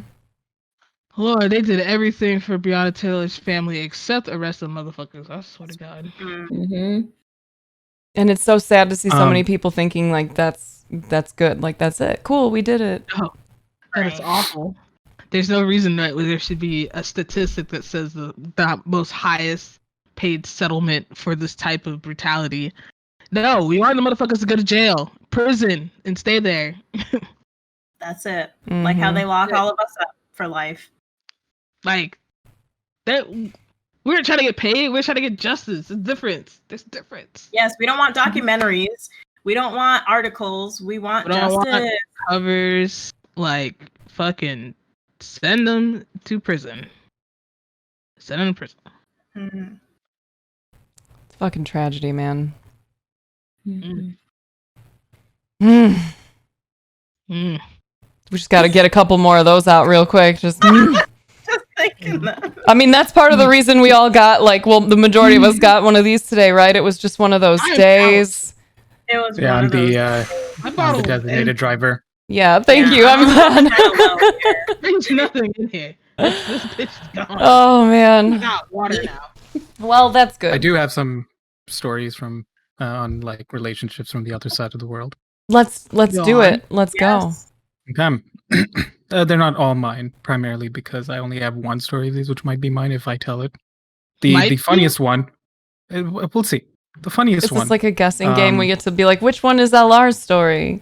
Oh no, don't worry. I'll tell you which one. Like, like it just depends on how I'm feeling it. If I get to mine. Okay, got it. Yeah. So the funniest one I can think of, just to like lighten the mood a little bit, is with my mom and one of her boyfriends. This was a couple of years ago. I can't remember exactly when. But a little preface to it. Don't take this as the like 100% truth from me, but from my experience, Indian men love staring. They will stare at just about anything. Bussy started Nodding nodding. My dad does it too, so that's why I'm laughing. They just and I can't I don't understand why they just stare at people. And the one thing that'll catch a stare quickly is to see a brown person, an Indian person, with somebody who's not Indian. Be it even if they're Indian, the moment like the skin color is kind of like off, and there's like maybe that person's like maybe it's an interracial couple, like the stare is like activated. And the general conception is that it's okay for a Indian man to be with a non-Indian girl, because that's okay, because he's not a smooth brain. He's allowed to do that. Of course. But when an Indian woman is with a non-Indian person, particularly a white man, she's whoring herself out. That is very similar in the Black community too. Yes, it is. So my mom was with my mom's like 5 foot. Yeah, she's short, she's a sweet lady. And her boyfriend was 6'2", South African, ex-military. Like, he was super white, was good looking, and they were in the car on the highway driving somewhere. In Dubai, we have like these 7-lane highways. He was driving, she was in the passenger seat, and they're just chatting. And then my mom looks out the window on her right, and she sees a guy maybe 2 lanes away, Indian dude, just staring at them. He's just staring. And the speed limit on this highway is something like 80 or 90. And he's just staring. And then He was driving. He was driving. Sorry, I just had to. Because like in Dubai, So we're right, you talking, guys like, drive on the opposite side. Just full. No, it's the like, same that would side. be- It was the same side. Yeah. No, I meant for like the where the steering wheel is in the vehicle. Same So side. like that would be driving. Okay. And he was just staring, and then my mom started signaling at him, like using hand motions and gesturing at him, primarily because he was staring so hard, he did not notice that he was about to crash into a car in front of him, and he did. Oh. Here I was thinking that was going to be a funnier story, but I guess that's what you get. Yeah. I think it would be funnier if I wasn't like excited for Halloween and thinking about random scary movies and in like a Final Destination mood, because all I'm thinking is like this went horrifically, but it could have been like he was driving and he like and then like a very comedic airbag kind of thing. What was that noise? This was the Final Destination shit. Yeah. It's I never understood that, why we do that and why it's such an odd thing. I still kind of don't understand. I understand from like a cultural, maybe societal point of view that, they're breaking the mold, they're breaking tradition, they're breaking out of like, what they think is right and what they think it should be. But then to go out of your way to put yourself in positions like that, where you just stare so hard that you're putting yourself at risk. Right. It's not. Yeah. So that's one story that happened. Do we know if dude died? No, that's just the nature in Dubai with how many car accidents that happen. You just kind of call the cops and keep going. Oh, okay. Oh. Because people are going so fast, it'd be quite literally dangerous for you to stop and pull over and try to do something. Wow. Well, let's hope he learned a very valuable lesson that day instead. Yeah. I hope he did. Because the way some of those people fucking drive, you could attach like tape on wings to the side of their cars as they take off, and just fucking woof, off they go. I'm heading to Dubai. I Go race a affiliate Lambo. was just gonna say. I guarantee the fastest cars you usually see too are like the fucking two-door hatchbacks going at 120, 130 miles an hour because the cameras are more focused on the richer cars. And so like they, for the most part, will try to drive a little safer and a little slower just to avoid the fines. Because there's also like a camera every mile. So, but people know the distances, so they'll come up slow, speed up all the way up to like 100, and then slow down to 70 right before, and then they'll just do that over and over again. That's such a mess. What's the fun in that? You're just wearing down your Burning brakes. Yeah, like the wear and tear on your vehicle, it's going up a lot. This is not logical. Oh my goodness. And then something a little bit more, I think, with more depth. My cousin, she lives in Jersey. She has a master's in biomedical engineering. When she first started university, she met a boy, as one does. And things went well. And she's now, how old am I, 25? She is 28 now. So they've been together for about 8 years. So she met him when she was around 20. And her parents did not like that because said boy is Filipino. And with Indians, there's such a strong kind of like, you have to respect your elders, take care of them. Your parents like did all this for you, so you have to take care of them when you're able to. And so I believe a lot of us allow ourselves to fall into that to the point where she was only ever interested in pacifying both sides and putting aside her happiness. So when she finished her master's in like fucking 25 or 26, she was living in Jersey. She got a job in Philadelphia where her boyfriend lives. Now fiance. Oh, by the way, yeah, they're supposed to get married next year. Now she got a job in Philadelphia, which is like a 3-hour drive, I believe she told me, from New Jersey, from wherever she was staying to the city. And her boyfriend also lived in Philly at the time. And she's such a pacifist and keeping her parents happy and putting aside her own happiness that her parents didn't want her to live in Philly. So she agreed to drive up and down daily to go to work. 3 hours in, 3 hours back. Jesus. And then I hadn't seen her since I think 2003, and then in 2016 when I finally met her, because I was here, and so we were able to meet. She flew out to Seattle. We met, and my cousin was there. Her mother called my other cousins. There was the three of us, and was like, "All right, you need to make sure, and you need to tell her that she has to break up with him because this is not right. He's not Indian. This is not going to work." And then he's like, because you learn, especially with my mom, she told me if you can't, like, just honestly ignore them. It's not worth the fight. If you can't say anything nice, just smile and just fucking bide your time and just get out of there. This was on my trips going back to India during the summers. And so it was kind of the same thing there. He was like, yeah, okay. Yeah, sure. And then she wanted to talk to me. He's like, hey, listen, I just told your cousin to tell my daughter to break up. I'm like, okay, yeah, sure. Never brought it up again. And then I'd hear stories about how her father would go to her crying, like, I don't know what I'm going to do to myself or tell people if you marry somebody who's not Indian.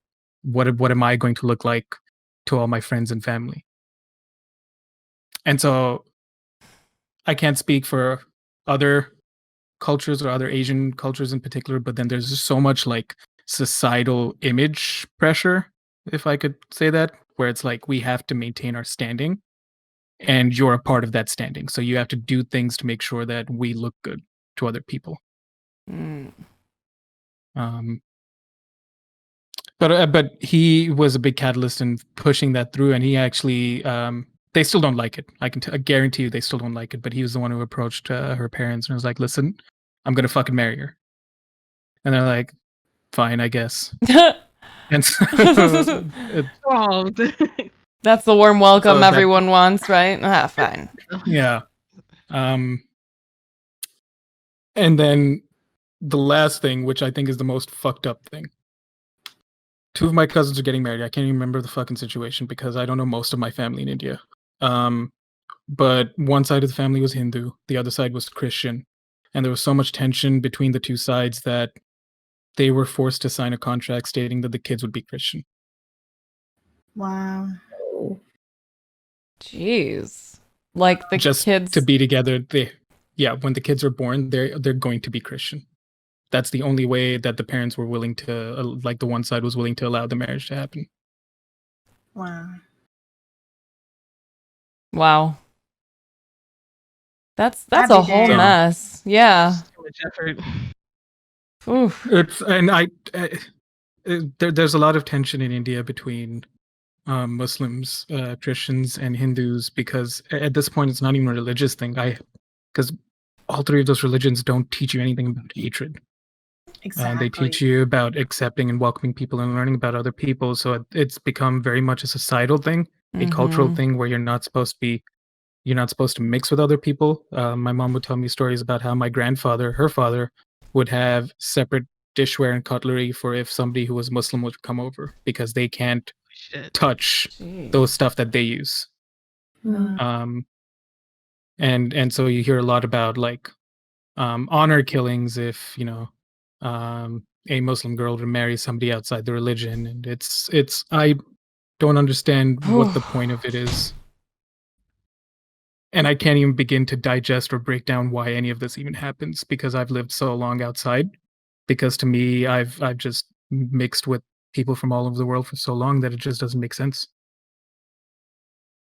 I mean that almost goes back to like what T was talking about earlier is these younger generations are the ones that are creating change because we and those after us have lived in these worlds where we get to even like not just through our actual travels and stuff, but through our online presence, you get to meet so many people from so many other places. You get exposed to so many different cultures. You have so many moments of like, hold up, wait a minute, and then like, oh shit, okay, I gotta talk to my parents, or like something's gotta change. This is a whole mess. Oh man, that's a lot. I think it's important to, if there are like older generations in your life that you think could benefit from learning a little bit more about diversity and inclusivity. Is that even a word, inclusivity? I don't know. I'm a wine glass in. But learning about that, I think it's so important to send them off with that, before anything tragic does happen in their life. Try and educate them a little bit about what's happening, just what is changing, even if they don't want to move with the changes, it's still important to tell them what they are. It's still important to educate them on what's going to happen, whether or not you want it to happen or not. Like, here's the facts right now. Things are happening, things are changing, and we're going with it. Yes. I liked how much Bossy was nodding along with that too. I always love to see that. Bossy, what have your experiences been like with relationships and stuff? Because you have 2 different cultural identities, right? Like how has that been from both like sides of your family as you've navigated the dating world? So I have the small added layer of being gay and that being a thing in my family. I'm the first that I know of gay person in my family. Wow. So that's like, intersectionality. But my last ex, well, let me rewind and start with my first. I only have 2 exes. But my first ex was from New Jersey, but moved to California, and we went to the same undergraduate school together. So I met her in college, and I really liked her, and I had no experience dating whatsoever before that because my parents wouldn't allow me to date. Yeah, I was not allowed to date. It was always focus on your studies. You're not allowed to date. Was there like an And- age limit? Like when you're like 60, you can date, or you gotta wait a while? They wanted me to literally finish all my studies before I dated anyone. Oh, damn. So like I kind of broke the rules while I dated this person in college. What a rebel. No. And then, I became gay in college. So like I was even more of a rebel. Those damn lesbians. Turning my I love only the term, daughter like, gay. became gay. It's great. Yeah, the became gay. I like. Yes, someone just handed them a snapback, pointed to a U-Haul, and it was done. That was And, it. and it was showed by a Give me a rainbow Subaru. flag, like that small one. so Oh, I could wave yes. when I walk everywhere, Yes. Yeah. Yeah. So she was very white passing because she's like, at this moment, I cannot remember if she was half or a quarter Puerto Rican. Yes. I can see where this is going. But my mom is from Mexico and my dad is from India. And they're like first generation. They immigrated here at the age of like 16 for both of them, I believe. My mom was a little younger than 16. Anyways, that's not too important. But I'm also half a Iberian, so and I small. But I really liked her, and then we kind of started going out on dates and stuff, and then I was like, and then we she became my girlfriend, and then I actually Aw. hid it from my parents for about 6 months.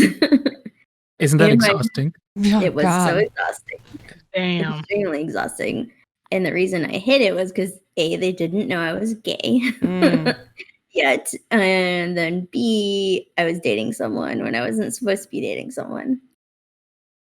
So like I had to have that whole coming out process first, and that didn't go that great. More so on my dad's side than on my mom. My mom came around a lot quicker than my dad did. But then the complications came in when that ex refused to listen or try to learn or comprehend the idea of privilege. Because you said they were white passing. Yeah, she was very, very, very fair skinned and a redhead actually. Oh, So, okay. yeah. I was gonna say on like a scale of me to Ed Sheeran, where are we at here? Creeping up on Ed So on that Sheeran right end, now. on that end, yeah. Holy. So very, very white passing. I think she was a quarter and not half. But anyways, she would sometimes throw that in my face, like, no, I get it, because I'm like a quarter Puerto Rican, right? But like it was like, but you don't get it. And I tried to even explain like colorism, because even at that younger age than I am now, I kind of understood racism. I did understand racism because I know I say this a lot, but I look a lot more fair now because I live in Oregon and it's always dark here, and I don't go outside anymore because COVID. But I was a lot. My complexion was a lot darker then. So she just wouldn't get it, and I would be like, "No, you don't understand. Like, this is how." I even had to. The one time I stopped my sentence mid. Sorry. But the one time she actually like kind of just a little bit acknowledged it was when we were traveling to one of my friends was getting married, and I was one of in the wedding party. And we were going together, we flew together, and I said, "You go first." And then I said, "Watch, they're going to pull me aside and they're going to search me." And she goes, "No, they're not." And I was like, "Yeah, they are. Just wait." I said my last name sounds exactly like Bossy. It's spelled different, so for y'all to know, I said my last name is Bossy. Like, it's known to be like an Indian name, because it's my dad's last name. And she goes, no, that's not true. And I was like, okay, just watch. So she goes through. I had let this elderly woman go in front of me because she seemed like she was having a hard time standing. So I didn't want to. Regardless, whatever. I let her go through, and then I just saw my girlfriend at the time kind of looking at me, and then I walked through. Lo and behold, they're like, "Can you step aside here?" I was like, "Okay," and then I stepped aside and I waited. And at the time, we could still wear our shoes, but they made me take my shoes off, and then they made me like take my hoodie off, and I was like, "Oh, fine, like whatever." They swabbed my hands. They did the hand swab thing. Yeah.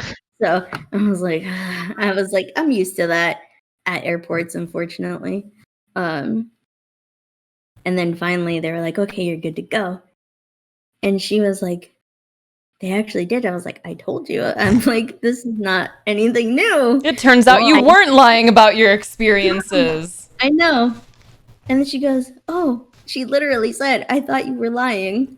What the fuck? She literally told that to me. Granted, Exes are exes for a reason. Yeah, right.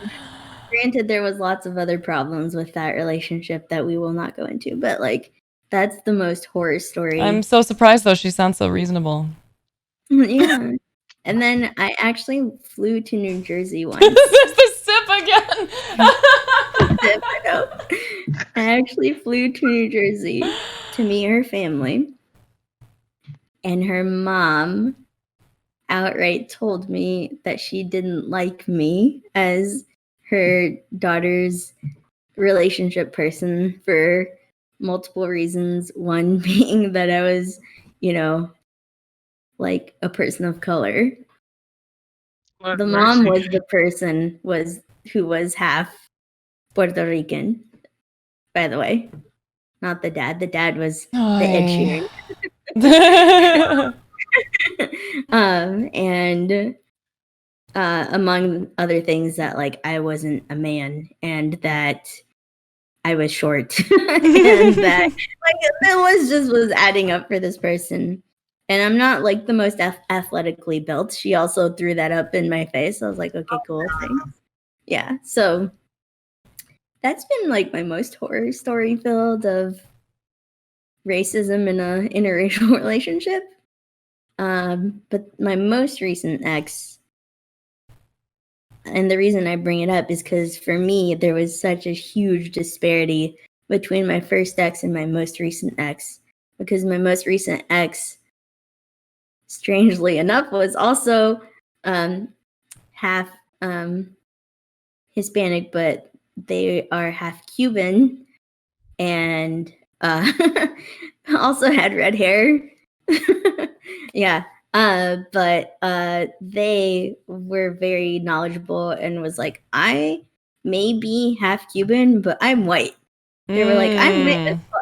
And so like I had this huge kind of whiplash going from someone who's like, privilege doesn't exist to no, I'm white as fuck and I get it. And I'm sorry that you experience racism type of like thing where I didn't have to do a lot of educating or even trying to educate. They actually went off themselves and tried to educate themselves. So yeah, that was pretty great. But that Get over there because I was thinking about the Cubans down here because I mean like I'm right next to Miami. There's a lot of white passing and even sometimes Jewish Cubans down here, so I could totally see that happening. Yep. So it's like so weird. So that's on like just our personal sides. My mom and dad,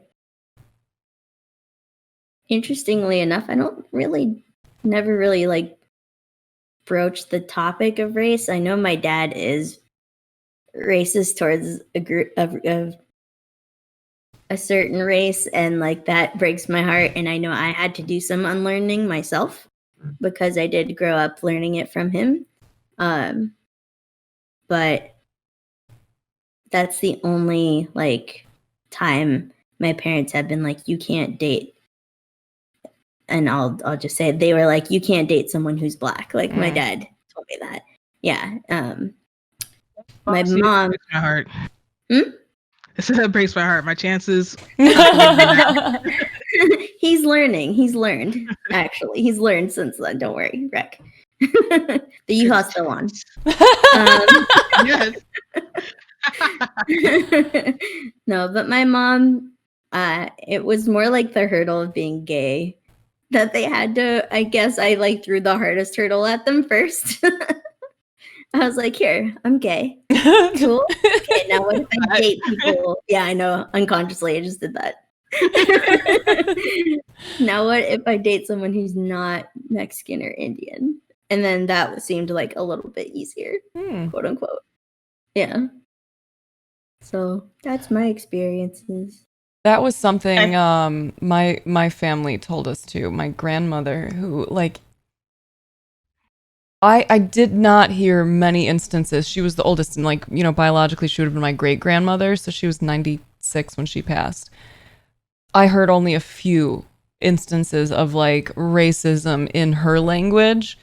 Like she was so much more like kind and just chill. Like it just barely came up. So it was so much more shocking when she would say something and you'd be like, where the fuck did that come from? I didn't know that you like thought that kind of shit.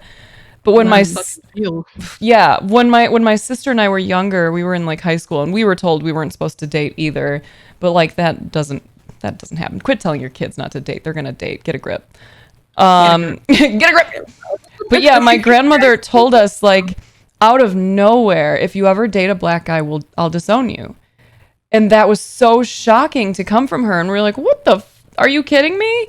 She did not actually like stick to that because my sister got pregnant in college and had a baby and wound up giving him up for open adoption. And he's just so wonderful and he's beautiful. And the man who she was with was a Black guy. So like nothing happened in terms of the family. Like there was no harsh reaction to that or anything. But when I was thinking about this episode and us having these conversations, I started kind of going back through my own experiences. And I grew up in a very white area. Like there were not very many people of color, not many Black people at my school. I think probably total Black people and people of color, 10, maybe 15 across all classes. And that was it, you know, amongst like a relatively large school. I have no idea how many people actually went, but there were a lot of people.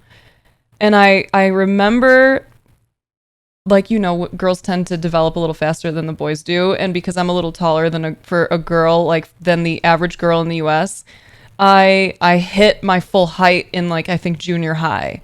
So I was already like 5'7", and I am not like a super small person, you know, like I had some extra meat on my bones. So I felt like this like beast going through the schools, especially compared to like some of the guys who hadn't finished developing yet, and then to the average woman who is like very, very teeny tiny and petite. So I felt like this like blah, big gross thing. And I remember I was in 8th grade and there was this boy I liked in school. And he started to look like he liked me. And I was so excited, but I didn't know how to handle it, you know, because teenagers, like, we're awkward as shit. And I remember we were in the hallway one day and we were all like joking around, goofing around between classes. And out of nowhere, he just picked me up. And like, y'all, that was the first time that a boy had ever picked me up before and wasn't like about to drop me. You know, like these poor little noodle arms, like were not ready for it. They couldn't handle, you know, like they tried, but the thunder thighs, as soon as they started to lift them, they weighed them down. They didn't know what to do. And then I wind up feeling like a fatty. They wind up feeling weak. It's really embarrassing. It's a whole thing. But this boy I liked just like scoops me up and is carrying me in the hallway. And I'm like, oh my God, I think I love you. What is happening here? And then like 3 seconds later, I heard, oh, Jesse's got jungle fever. Oh, no. Because he was Black and he was very dark skinned too. And it was like, it felt like when the noodle arms would try to hold me and like their arms just couldn't, and they would just kind of drop. It was like a very quick, like all the wind was out of both of our sails. We went from having this really cute moment together, just giddy, and like he was carrying me in the hallways and I was losing my mind over the fact that a boy could pick me up. And then they started yelling that, and it was like his arms just kind of dropped and he put me down and we both just like separated. We wound up going to the 8th grade dinner dance together that year, and I hid it from my family until they saw the pictures on my wall, like the Polaroids we took. But it was the same thing. Every time we would get close to each other, someone would start making comments like that. And then both of us would very quickly be defensive and be like, oh, we're just friends. We're only here as friends. So the guy I really liked at the time, we never had an opportunity to date because that was like the immediate response. So we just went to the dance as friends, and then that was like where it ended. And you would think that that would be like a behavior that people would grow out of from like junior high, because I was 8th fucking grade. But then I remember I was like maybe 16 in high school at a party, and like everyone's drunk and everyone's doing really dumb, irresponsible things. And I was in like a rough state of mind. So I was doing dumb stuff. Like I was fucked up that night. And I remember running into another friend of mine who was also a black guy at this party. And we were walking up the stairs together, and like we're both kind of turnt.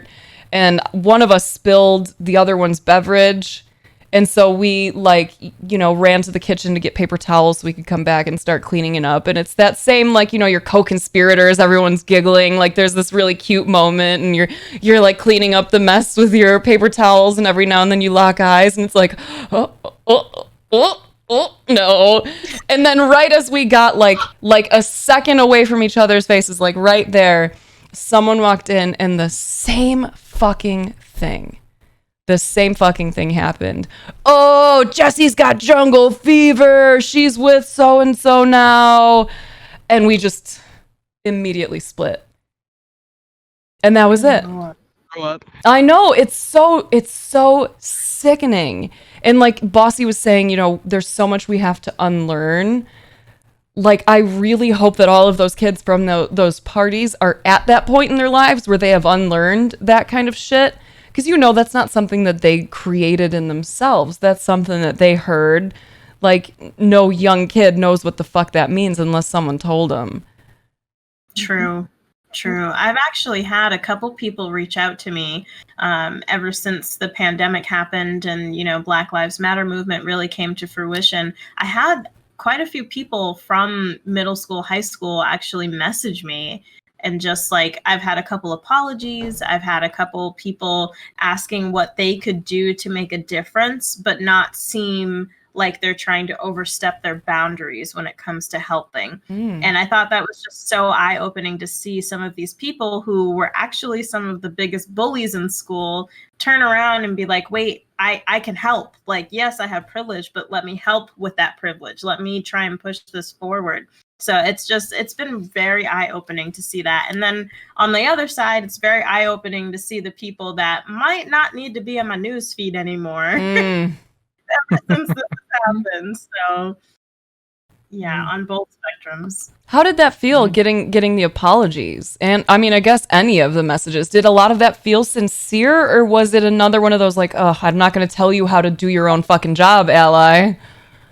I kind of felt that way. I feel like it was almost like to make themselves feel better and not necessarily genuine. That's what it felt like from some of them. The people who were getting involved and really wanting to know how to help with the community, I felt were very much so genuine and wanted to make a change.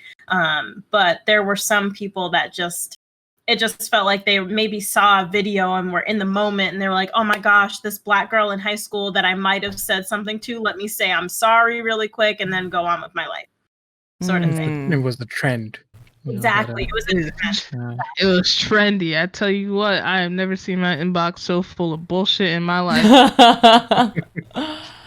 Oh God. And you know, like some of those people, like there's always that one person who will send that kind of DM, it's like an apology, and then they'll screenshot your response saying thanks with like a heart or something, like very simple, and they'll go and post that and be like, look, Black Lives Matter. I've done it. For me, I didn't reply to none of them motherfuckers. No.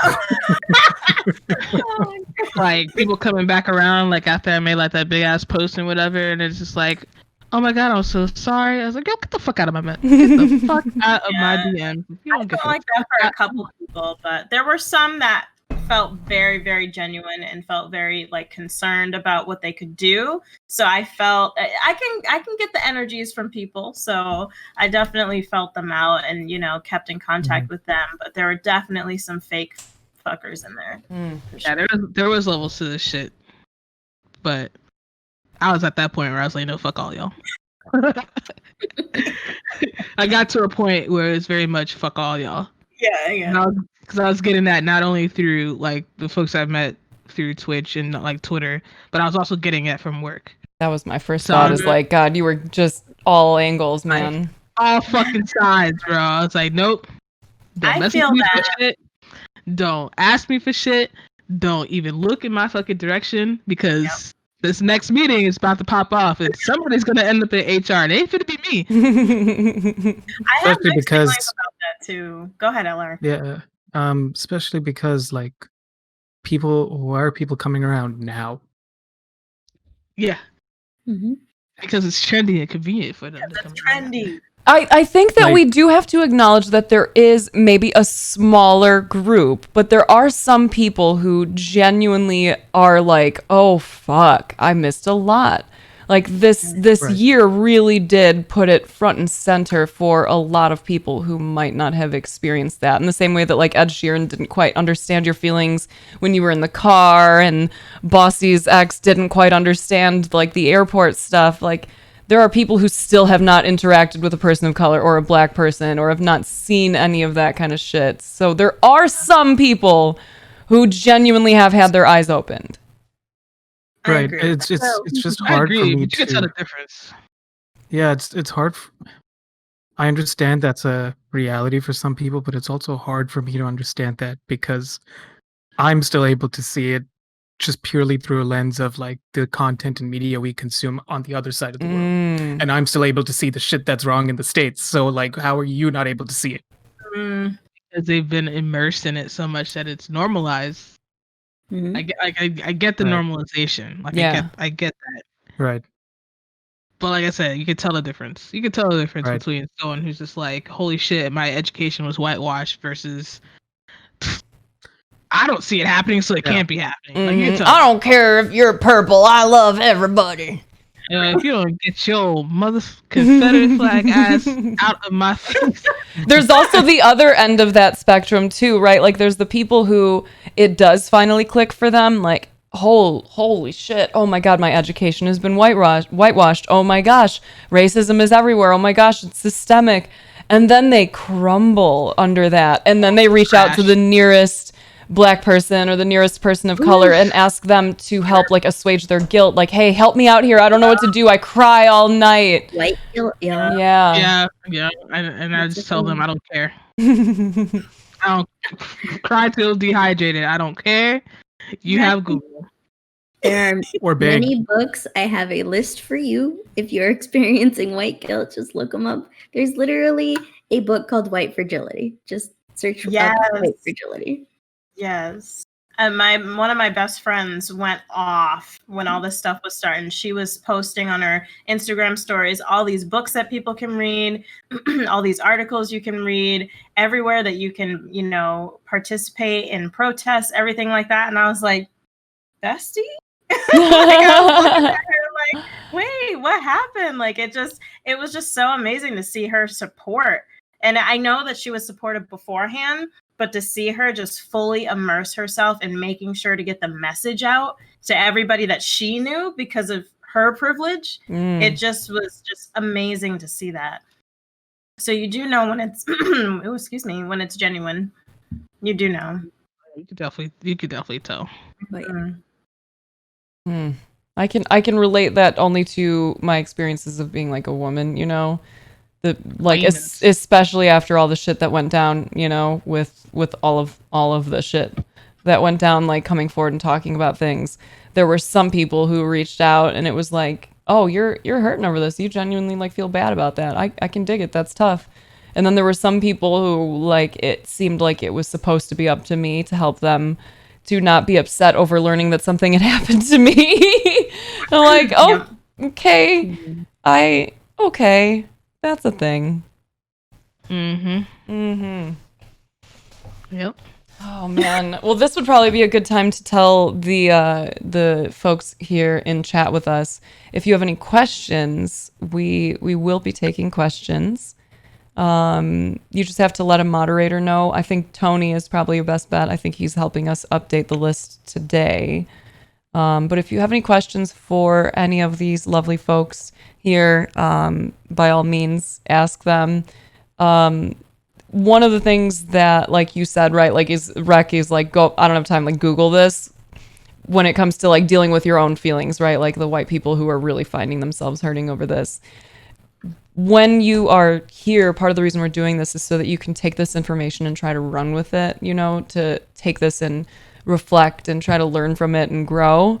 It's super, super important that you don't just listen and say, wow, that sucks, but that you actually utilize that shared frustration in a compassionate manner to actually make change happen.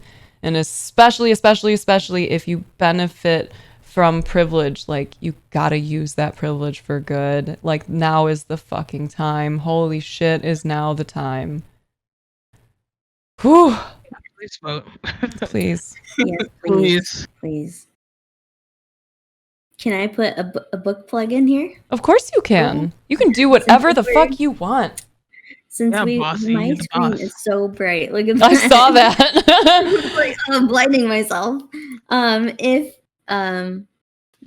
Since we were talking about racism and talking to youth about racism, Mm-hmm. I have a book for any parents out there that might want to talk to their kiddos about racism. Honestly, it's not even just for kids. I'm going to be reading it as part of like our whole school counseling team is going to read it, and then we're making lesson plans based off of it. But it's called "This Book is Anti-Racist: 20 Lessons on How to Wake Up, Take Action, and Do the Work." So if you just look up "This Book is Anti-Racist," you'll find it. And it has like actual activities in it too, so that you can start like kind of working through some stuff yourself. I just rearranged my house. There's so much room for activities. Yeah. But yeah, Okay, but so what kind I of highly activities? recommend it. Anti-racist activities, clearly, and cartwheels. Let's be Just real. checking. Yeah. And Great cartwheels. combination. Yeah. So Good. Thank you. And did you ever make the full list? Did we ever create a? I did. I sent it to you. But we Oh, didn't make a crap! We should make a command of that. If you want to thing. find Good. that link again, we can make it like it could be like Bossy's reading list or something. Yeah, sure. And I have quite a bit of books in there. Some of them are a little bit more expensive than others because they are, they are textbooks that like I used in grad school, but you can find them cheap, like used, if that doesn't bother you. I hate it when But people I have read words that I want to read. It I know. disgusts me. You read these words first? They're filthy now. The audacity. Also, fuck college textbook prices. Oh, God. Yeah, for reals. Fuck college prices, bro. Like, I would be going through so much additional education right now if that For shit real. wasn't $1 million. Yeah. I'd probably be a psychologist. Yeah, same. Yeah. I could don't see it. again. So just quickly for I'm in Canada, and coming to Canada as an international student, we pay about 3 times the price as domestic students do pay, meaning Canadians or permanent residents, because taxes and a whole bunch of things. I'm okay with it. It makes sense. Whatever. It is what it is. But for me, a course is like 2,400 Canadian. And so in a year, I'm looking to spend about 30,000-ish Canadian dollars, which is something like 25, 26 US as an international student. Wow. A domestic student pays about 8,000 Canadian. I don't want to throw fuel on any more fire, but I don't understand how a country doesn't care for its people. Yeah. Preach. We Yes. understand. We understand very well. Preach. We don't understand. It's just been our reality. It's just that we relate to that Yes. very I will much. say that is for the publicly funded universities, which majority are. So if you go to a private institution in Canada, everybody pays the same price. But for the publicly funded ones, Canadian citizens do pay lower. And that being said, a lot of them can barely afford to pay that. A lot of them do struggle to pay even that. So, yeah. Education should be free, for fuck's sake. Yes. Education, healthcare, dental care. Like, why are we not taking care of people? Holy fuck, what a mess. Oh, yeah, there's a lot of really gross reasons. One more time, friends in the community, if any of you have any questions, it doesn't necessarily have to be related to any of the topics that we've kind of brought up today. Ideally, it would have something to do with conversations related to racism or anti-racism. But anything that you have that you'd like to ask of the wonderful folks here, like, make sure you hit up Tony and we'll get that added to the list. I see we have just 2 questions, one completely not related and another one that kind of ties in.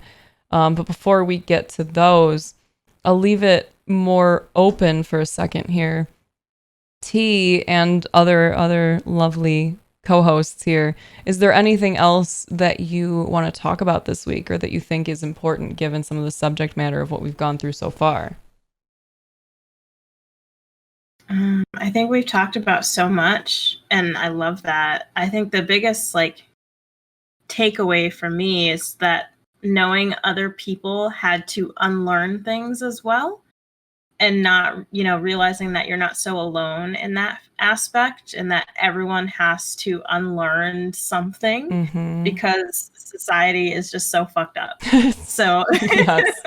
Just to put it in straight up terms, it is fucked up. It is fucked up. So it's really nice to know, and it feels like I'm even more part of the community, knowing that other people have gone through the same exact thing. Doesn't matter what your skin color looks like. Everyone does have to unlearn something at some point in life and realize that maybe their truth isn't the entire truth. Yes. Oh my God, so much unlearning. I'm so glad I came to Twitch because that was the learning that I got from being exposed to a global audience and talking all day, every day. That's not something I would have gotten being in the small suburban area outside of Chicago that we were living. There's no chance, it was Because your neighbor would be 16 acres down the other direction. Right? We lived in the damn woods for a while, man. Bitch was living in the cut. Yeah, it was oop. Sorry for the little oop. Yeah, I think I said this last time too, but maybe not. I don't know. You know that you're in that kind of area when a man tries to hit on your friend by bragging and showing pictures of his truck. That's legitimately That yeah. sounds like where I live. Wait a minute. Yeah, it was, but the truck had flags hanging out of the back of it. That's yeah, maybe Down here too. Okay, let me put it in perspective for you.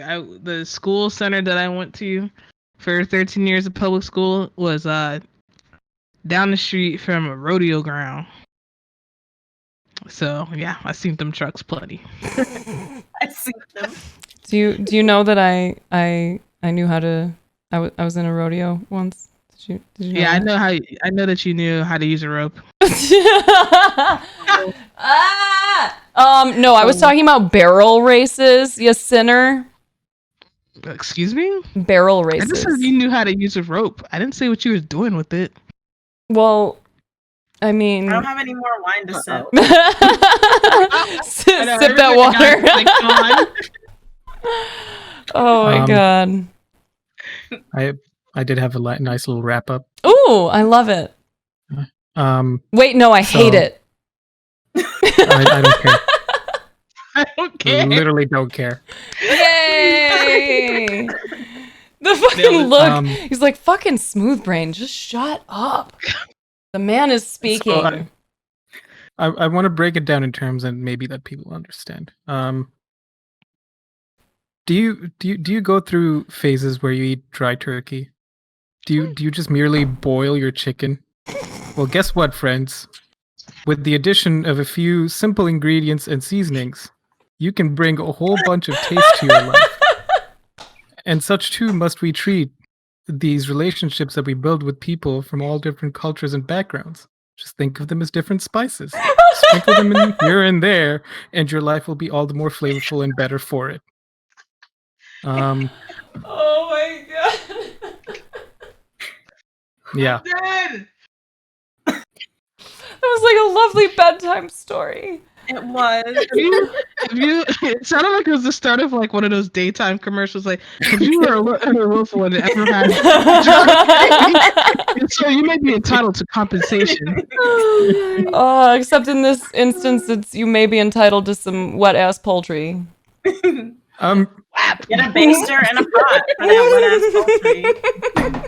Because and we're about to remix this for Thanksgiving. Josh, take some notes. Joshinator!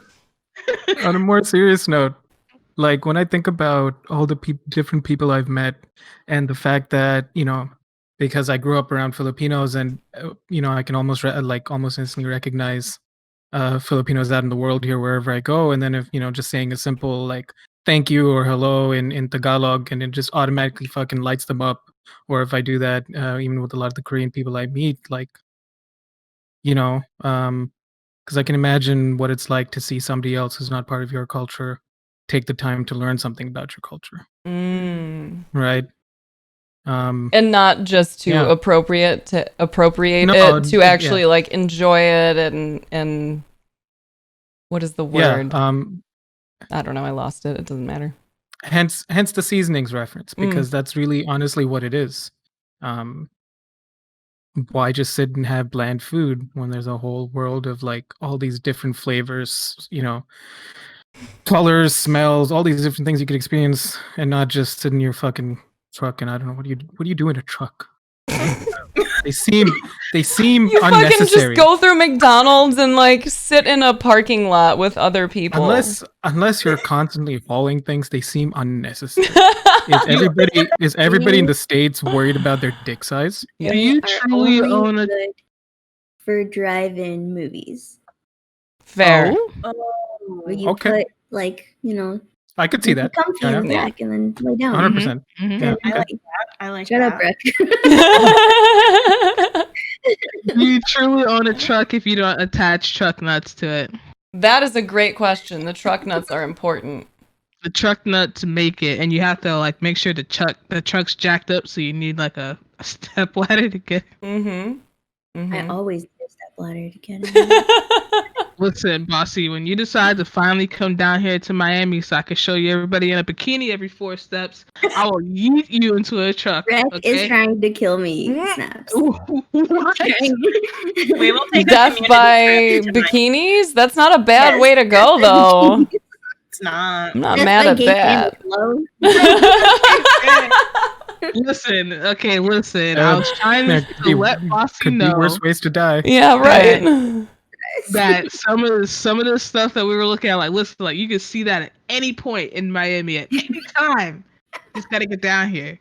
That's part of the reason I always enjoyed going to Vegas too, because like the people watching is very nice. It's very nice. You see some people walk past and you're like, oh, did you? Oh, hello. But like think Vegas, but with beach. Yeah, Ed Sheeran and I will be down there at some point soon, Rick. We'll come see you. There you go. Sitting on the sands out at the South Beach, like, top tier people watching. Get Bossy on the flight with watching. All right. I'm just gonna be passed out on the floor. not being able to function. I gotta have smelling salts with the wig coffee for every. You can have For a little every case, break in case of if gay panic, and you just. Yes. Wake up, posse! Oh my god. Holy crap. What a great session so far. This has been, what a shame Sunny couldn't be here with us for this. It would be so wonderful because she's so great. Yeah. I think chat would have exploded. I think so too. Oh, Should yeah. we questions? We got 2 of them. And then y'all, while we go through these, we also, those of us in this discussion here, in our group chat thing, in our document, post anyone that you know of is live that you want to send some love to. But before you do that, I'm certainly interested in hearing from y'all first. One of the first questions we got from chat was not directly related, but Lotus Blossom 777 asked if y'all have any thoughts on Ruth Bader Ginsburg. I have lots of thoughts. Bossy? Yeah, I got a lot of thoughts. I'm like, there's a lot of thoughts. More like a lot of feelings, a lot of emotions, as I'm sure others do. Yeah, there's a lot of sadness, but within me personally, there's also a lot of fire. Like, we can't give in to the darkness that we may feel is trying to consume us, or the fog. Like, we got to keep looking out. We got to look to each other to be like the lighthouses, you know? We got to look around and just kind of keep walking towards each other and trying to help each other and embrace each other. And that includes going together to vote, because that's so fucking important right now. Yeah. This literally, we in our power have the decision of what the next 4 years could look like. And just try and remind yourself that when you feel down, it's like, no, I do have a say, I do have a power. Yes. And, you know, rest in peace, RBG. Like, that's, it's so sad to know that some of her final words were still related to our country and the fucking mess we're in. I'm curious because, like, you know, this is a conversation we have in my chat regularly, but like, are we all on the same page when we say vote? Like, are y'all telling people who to vote for this time?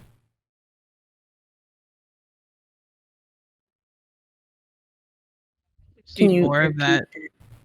Yeah, I think I see more of that after she passed. Like, my Twitter's like blowing up with people being like, all right, listen, like, we said vote, but for real though, make sure you vote this way because we're in deep shit. Yeah. And one of a huge comment that I saw was, even if you don't like the nominees, just remember that they're the ones who are putting the next person in that seat. So that depends if that, you know, with your vote, that's what's going to happen with it. You're helping elect who's going to go in that seat. That are, I always mix up the letters. I wanted to say RBG. RBG. Thank you. I almost did that too. I literally had to look over at it and like, okay. Yeah, that sounds like, yeah. So are y'all, like, in your personal lives, are y'all telling people to vote Biden? I am. I'm telling people without telling them. I'm like telepathically, like, hey, yo, like, I'm just kind of like, hey, like, what changes have been so great? Oh, not much. Okay, well, okay, so let's think about what might happen in the next 4 years. Maybe not so great, or do we want to maybe have a chance at something? Do we want to make some sort of positive change, or do we want to just keep going down? Yeah. Moving more towards dictatorship, especially with this shit. I don't fully understand all of it, but I saw the post about establishing a patriotic curriculum in schools. And it very much reminded me of hearing a Cuban coworker of mine once talking about what his upbringing was like when he was very, very young. Like, it sounded very propaganda like, and that like really freaked me out. Like, all of this has been freaking me out. It's been like progressively just day by day getting worse. And I never thought I'd be in a position where I would be telling people like, y'all, this is weird, but like we have to vote Biden, because otherwise, like, I genuinely am terrified of what the next 4 years look like. Yep. I am kind of harsh. Not harsh. I guess I'm very straightforward and real too with when talking to people in my personal life. Like, if you vote Trump, you're literally making a vote against saying that I don't matter. Like, I'm a person of color. I'm an LGBT person. Like, you're telling me that I don't matter. Just about to say, like, if Black Lives Matter to you, you are not fucking voting for Trump. Exactly. Yep. And you are not throwing that vote away on some write-in candidate because you don't like Biden. This is not a matter of red and blue. Yep. This is a matter of we are about to be fucked on so many levels. And any vote that's not for Democratic seats at all levels, we're in deep shit. Mm-hmm. That's what I have had explained to me, because like I've acknowledged, I think, a bunch that I'm very ignorant still to a lot of the systems and to the government and everything, because it was just not, it didn't register on my radar for a long time. I was just too trapped in my own shit. Like, I didn't want to be here. I didn't have any investment in the world, you know? And now, like, Mary is one of the people who kind of helped clarify that for me. Like, listen, any vote that's not for Biden is a vote for Trump at this point. And that is terrifying. And it's so telling, the person who came into stream earlier today, right, as we started this session, how telling that the stream title is talking about becoming an anti-racist society, and someone comes in and leads with, will I be welcome in here as a Trump supporter? Like, why do you have to ask that question? Is there a reason that you're concerned about the person who you support and our conversations about anti-racism?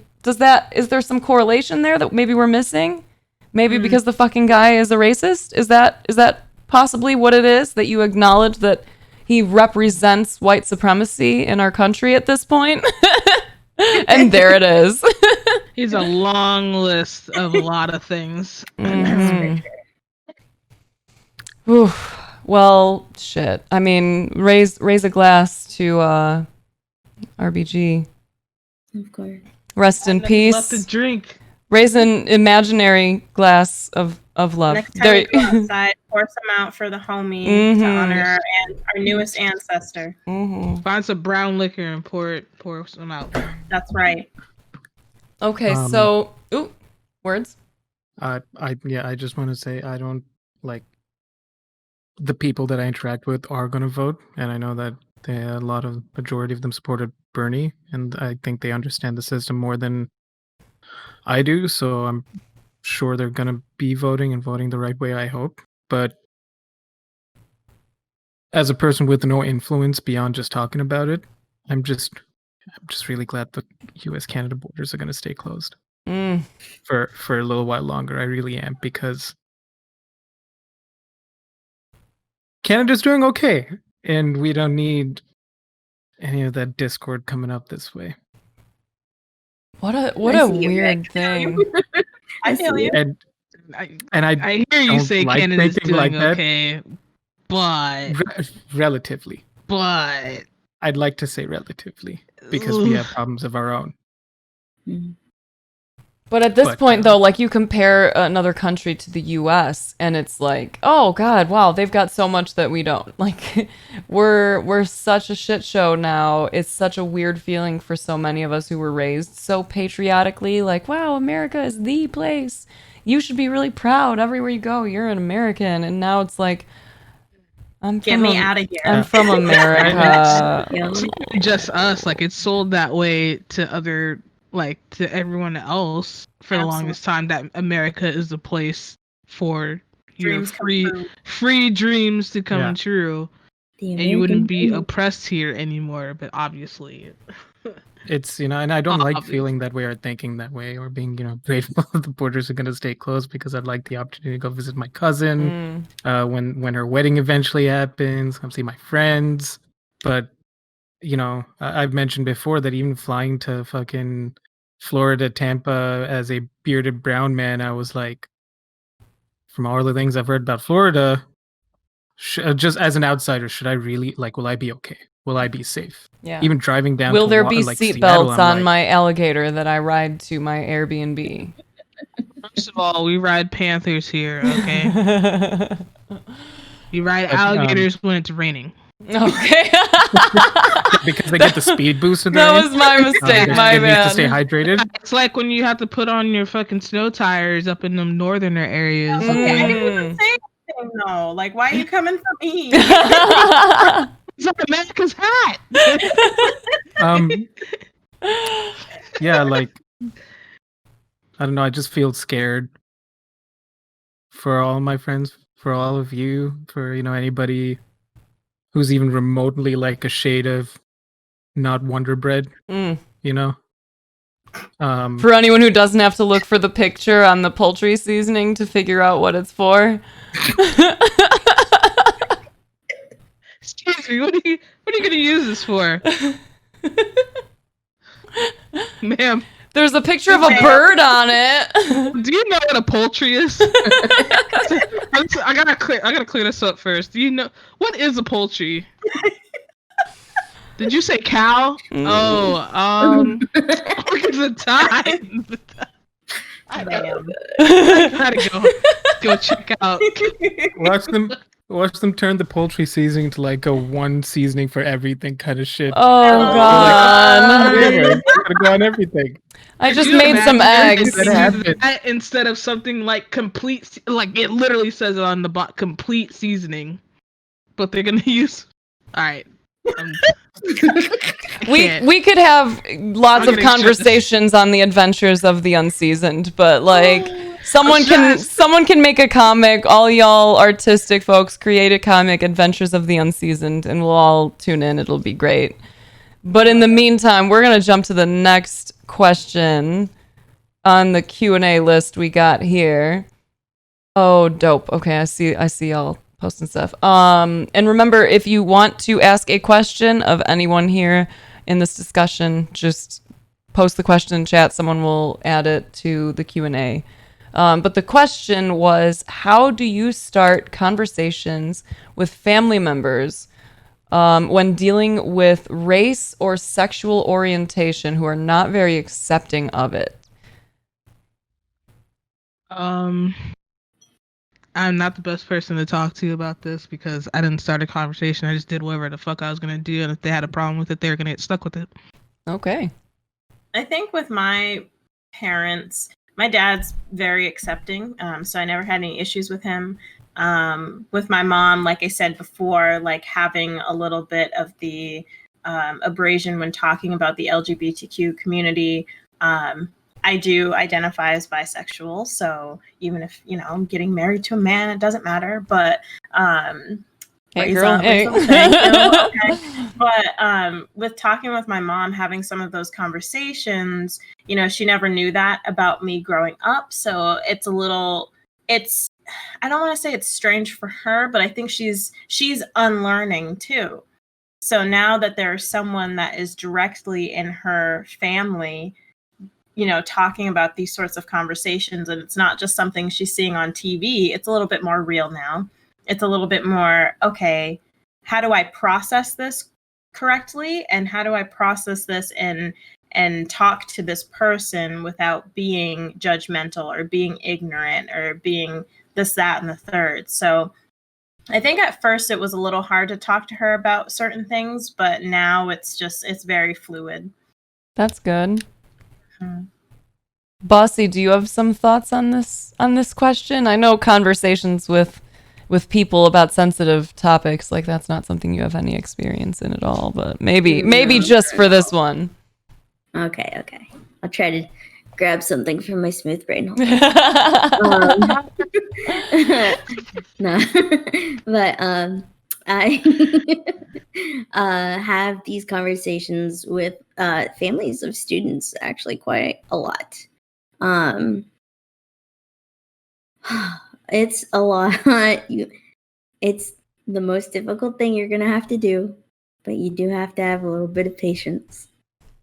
Hate to tell you, it's gonna be hard. It's not gonna be instant, and you're gonna have to have a little bit of compassion, which that can also be one of the hardest things. And obviously, there's a difference between like downright refusal of trying to learn compared to defensive, because refusal to learn is different than I'm kind of afraid of what this might mean I've been doing wrong. Mhm. You can kind of see that on their faces too. You see like the sort of fear and uncertainty in their eyes, like, what is this? Totally. And you see it, something that I was taught a lot in my program is you can read like 93% of our communication is through body language. And like you can tell when they're nervous, right? It's not that they don't want to talk about it, but they're nervous. If you are and have the opportunity to be able to be in front of them and read their body language, if their legs are shaking or their hands are fidgeting, they're probably just nervous that they've been doing things wrong all along.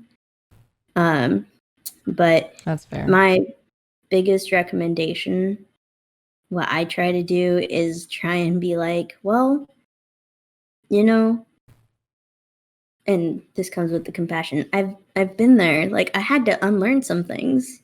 I can understand where, maybe that was what you were taught or that's, how it was before, but this is the reality, right? And I like to use personally, even with my own family, lots of videos. Like there are some great videos on YouTube. Like Jane Elliott. Yay! Yeah, Auntie Jane. God, I love Auntie her. Jane. Yes. Of course, Auntie Jane. She's the one I love. I actually just showed like one of my other school counselors that didn't know about her experiment. So I was like, what? Wow. Okay. Yeah. But definitely, if you want shorter videos, there's actually a great series on MTV of all things called Decoded. So just look up MTV Decoded, and they have some pretty great stuff. We show that to our middle schoolers.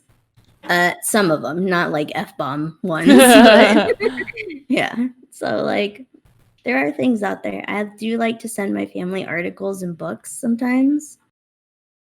But videos I find are the way to go. And the ones that are like 5 minutes or less probably are also the way to go.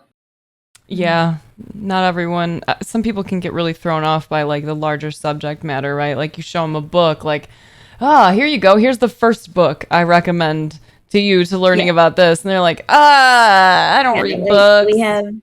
We have this one. It's specifically for school counselors, but like you open it, and I'm sure this looks daunting. Actually, that looks really nicely outlined. Looks like great structure. But like, yeah, like showing someone a book like this might be intimidating at first. But like, videos are great. Definitely look up Decoded on MTV. And when it comes to sexual orientation, I actually really love Bill Nye's recent, like, his newest videos of how he explained sexual orientation. Yeah, Bill Nye's great. Aww. So those are some of my recommendations. I hope this is okay to say, but I'm always open to, like, I think my DMs are open on Discord. I'm always happy to guide you in a resource direction. I might not tell you what to do, but I can guide you towards some resources.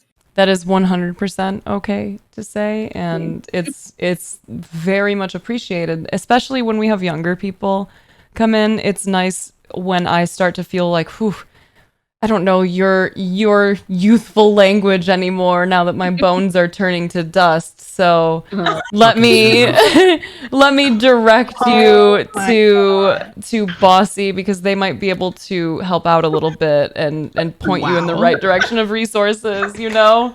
Your bones. Our bones Listen, are literally getting snapped away as we speak. I'm just Why did I picture the deteriorating. mummy? Oh, I Maybe love because of the it. accuracy? I don't know. It's a great roller coaster. No one knows. Okay. Do we have any other questions from you lovely humans in chat? Otherwise, I threw some names in our list, friends. Because one of the folks that was listed just went offline. I know. Oh no. Oh, thanks for making that command, Lyrical. Lyrical made Oh, a nice. command called decoded. Aw, Yeah. Leverical, look at you Leverical doing my shit. helping. Look at you. Modding instead of thirsting. What a time. Oh, you instigated it. Yes. She said that before I said it. Okay, just put like initials or something next to a name. We'll just go by majority of whoever. I threw some names there. Cool.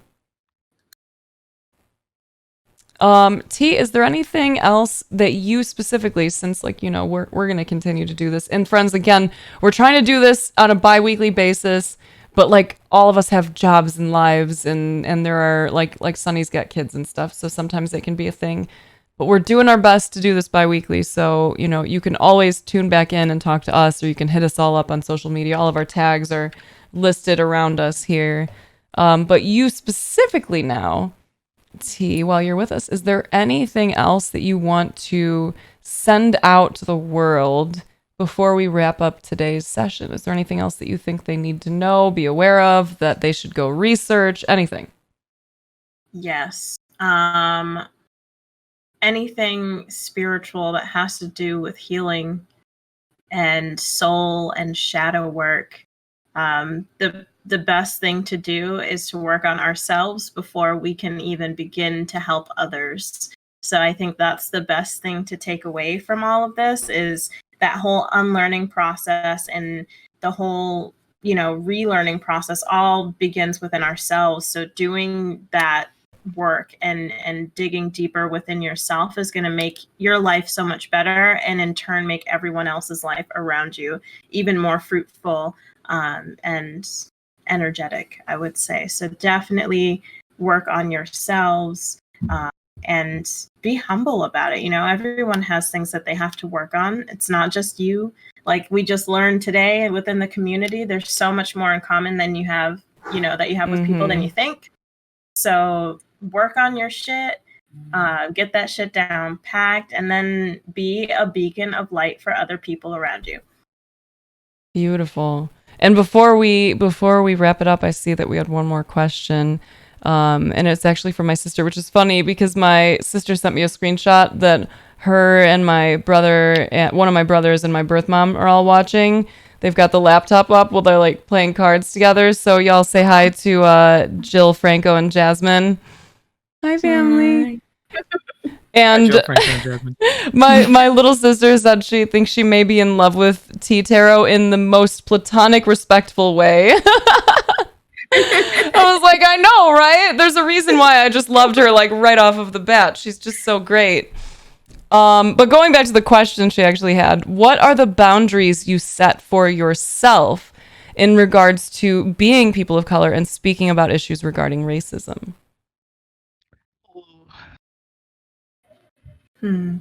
That is a lesson that has been learned this year for sure. I was wondering if you were going to be one of the first ones to speak up on this.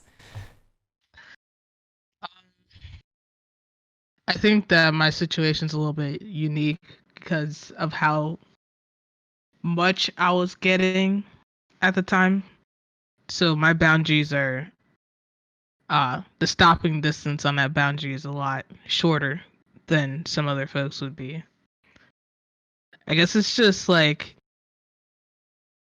trial and error and just experiences, and that kind of just moves your goalposts of where you want that boundary to be set and what sets that off. So you're saying kind of feel it out and see what feels right, like when you need to enforce stricter boundaries and when you can get into it a little more? Yeah. And it's like, it's tolerances too. It's like, who do you tolerate someone crossing that boundary? Like, is it someone that I actually fucks with? If it's some stranger, I was like, there's conditions to it too, for me. Yeah, that makes sense. What about the rest of y'all? Any boundaries or guidelines you kind of set for yourself when dealing with being a person who speaks out on these issues? I think for me, I've learned more how to spiritually put up boundaries so that I don't have to necessarily worry about what I say. Is that a dog? That's my buddy. That's Lanky Chunk. LC. Oh my gosh, so cute. I'm sorry. I just love animals, but that is all of us. Yeah. I put up those boundaries before I even leave the house. And so those are set for me for the day. And I feel very comfortable within myself to say what I mean, because I know that what I say is my truth in a sense. And I know that I'm not going to go out there and be disrespectful. I'm not going to go out there and be rude to people. And I'm not going to make people feel less than for having different views. Mm-hmm. But we're going to have a conversation. You know, if for some reason our views don't line up, especially when it comes to racism, we're going to sit down and have a deeper conversation about this. So I feel like people put boundaries up for me instead of the other way around, because they'll say something and then be like, oh, no, like, let's just forget about it. And I'm like, no, sit down, close my door, let's sit and talk. About that. That's why I'm saying there's levels to this shit, because like, there are. I'm not trying to be disrespectful, but like when someone crosses that line and it's not clicking, oh, I'm gonna make it click. Yeah. I see that. Yeah. I can get that. Oh god. Fucking work, man. Fucking corporate life. We gotta get you out of there. Oh, we're working on it. We're gonna make it happen.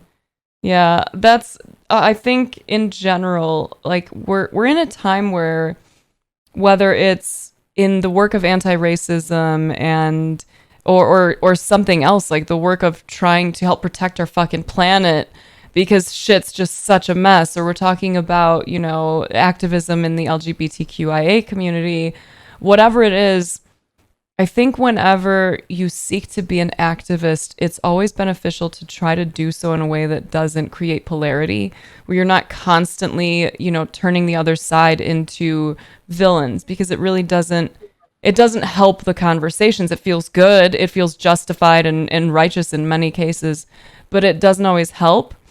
And aside from that, you know, like I think it was UT who even said, like, you've got to take care of yourself first. Like, you really got to tend your own garden before you go out trying to like pull weeds somewhere else. If you are feeling like shit and you're having a hard time just getting through your day-to-day life, maybe it's not the time for you to take on all the problems of the world and try to be an all-encompassing activist, because there really are so many fucking issues. Where do you even start? And that's not the feeling that you want to be having on like a daily life of just like, oh my God, it's too much. I'm not doing enough. Do what you can. And I forget who I was listening to. Someone just the other day was saying, like, sure, maybe you can't cure global hunger right now, but you can skip coffee today and buy a sandwich for that homeless person you pass. Like, maybe you can't eradicate racism completely, but you can do the work of anti-racism within yourself. You can call out people when they say stupid shit and make it a kind, compassionate point of why they need to cut that shit out. Like, there's definitely a healthier way to go about being someone who wants to make a change in the world and be an activist. Mm-hmm. Bossy, LR, either of you have any additional thoughts to add on to the conversations about being, you know, invested in speaking out on issues? I think the whole thing about taking care of yourself is important because you also have to know which battles to fight. Because there are definitely times where I've chosen not to say or do anything because I know a conversation or a discussion with this particular person would not be productive. Because I have known people who like to argue for the sake of arguing, and they'd hold on to their point even stronger just because they like to be a contrarian. That's why I like to lead with the And- question, are you willing to accept that you could be wrong about this before we get into the conversation? I'm not saying you are, but are you willing to accept that you could be? Please continue. Right. Mm. And you know, even when I'm interacting with family in India, it's just kind of like, is it worth it me bringing this up in this moment? Because it's me versus like 10 of them. How much of that energy is it going to take? And so that's a hard place for me to find a boundary or find a place of action or when it's right to take action.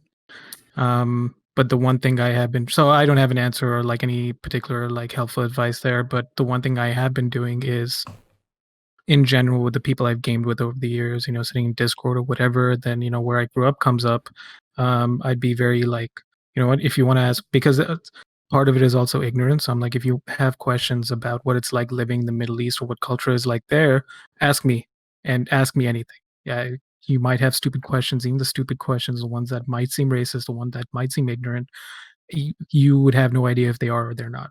So I'm offering you this chance to ask me and we'll get the stupidity out of the way. And I'm going to get the stupidity out of you in like a non like judgmental way because how are you supposed to know? Yeah. Because you're not exposed to that. So it's just kind of like creating that space where people feel comfortable asking the stupid questions. Because I think I think a lot of people have the they want to learn, but they don't want to upset people on the way. Because they do hold some of those questions that they know are going to be offensive, but they don't necessarily know why, and they still want to get it out. But then I think there's been a lot of like, you know, not to point sides, but like with people on our side, it's been kind of like a lot of, especially because people are tired. There's been a lot of like immediate aggressive response, and for the most part, for good reason. But think I think there has to be a point where we have to like, all right, let's sit down, ask your stupid questions. So that's kind of what I've been trying to do. And that goes in with like one of the books that Bossy has recommended a bunch of times, and that the one that we started reading like for the purpose of these discussions before everything kind of evolved into what it is. Like you can say something that's racist or behave in a racist manner without being a racist. Like it doesn't mean that there's like, you know, like marbling in you like a steak with fat in it. Like, you know, it's not that like, oh God, there's so much racism in you. Like there can be racism without you being just a racist. So ask the question. If it happens to be a racist question, be willing to accept, okay, so this is why what you said, well, the question you even asked was racist. No hate, no harm or anything, but like, don't ask that question again. You know the answer now. Here's how you kind of move forward, you know? Bossy, did you have anything you wanted to add? I saw we had one person who was wanted to ask another question. You've got the time if you want to ask one more question. Lovely community here. For me, because I think the question was about boundaries as a person of color. As a person of color, I struggle because I'm also an educator. And I think for me, that makes my boundaries a little bit, not harder, but I personally struggle with that a lot because I love my job and I love because I'm also Sorry. I heard myself. My bad. That's okay because I got thrown off by my own voice. I'm sorry. That fucked me up too. I was like, did I do it? What did I do? No, 'twas You didn't me. break it this time. I broke it. This time. This time. Boundaries, Boundaries. yes. So even when I'm not in a school setting, I still find myself falling into that role of educator. And sometimes I don't know how to turn it off. So I'm like trying to be better about that and be a little bit more like, not right now, but I also enjoy having conversations about race and racism and, you know, like, to educate, like, transphobia and homophobia. Like, I enjoy having those types of conversations. It excites me for some reason. I'm just like, yeah, let's talk about this. But I do have my days where I feel tired about talking about it. And on those days, I am lucky enough that I know a lot of other educators that I can be like, can you take this from me? I'm feeling tired. You know? And if not, I don't respond back, but I try to respond within at least 24 hours if it's like a text type thing situation. You know, not in person. I'm not going to be like, just turn around. But, I'll hit you back later. but, you know, and if I'm still not up for it, I'll just be like, you know, I hear you, but here are some resources. So I'm fortunate that because of my job, I do have lots of resources at my disposal that I can throw at people. So that's how I try to keep my boundaries with that. We're fortunate to have you because of all those resources, among a million other things, of course, but that helps a lot. Yeah, bossy. I know I'm not supposed to say no. So I I'm know. just gonna I sit saw here the and smile. resistance. Don't say nice things. Oh my I'm god. gonna sit here and smile. Okay, Yeah, so you go. That's why I was saying that there's like levels to this shit, because like a lot of my sassy replies come from just being fucking exhausted. And I still haven't come down from being exhausted. So as I'm feeling right now, it is definitely not my job to educate anybody outside of like this space. Yeah, Like, yeah. this space is fine. But like, because this is a very anything deliberate extra- forum. So like every time I tell people to Google, like while I'm on here, like I'm not necessarily saying it for this space. This is for people coming at me specifically for stuff that they could have easily handled themselves. Yeah. So Right. a bitch is tired. Yeah, and I do want to say, as much as I like try to help people understand, you know, where I come from and, you know, what the culture in the Middle East is like, there's a lot that I will tell people that this is stuff that you can Google. You have to stop relying on other people to tell you things, because for whatever reason, people see me as that type of person that'll help them with anything. And, you know, 5 years ago, me would have done that. And now I'm like, I had a friend ask me how to reinstall Windows. Told him to Google it. It's like, I did. I'm like, okay.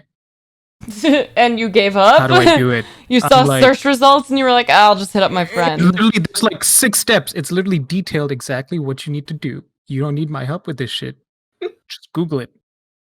Yeah. That was too quick. It's a little frustration, but People too quick to quit, man.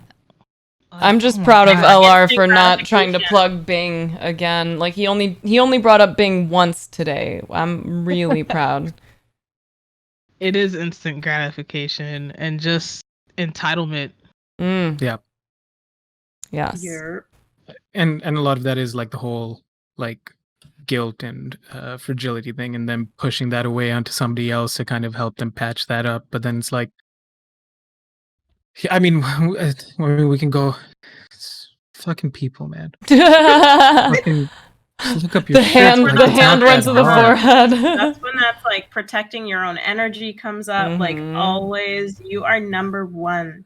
You are number one. Take care of yourself first. And you'll start to see, when you really focus on that, you'll start to see some of that fade away, because people be like, oh wow, like they're on their shit, like they're doing whatever they need to do. Like maybe I don't need to bug them about this thing.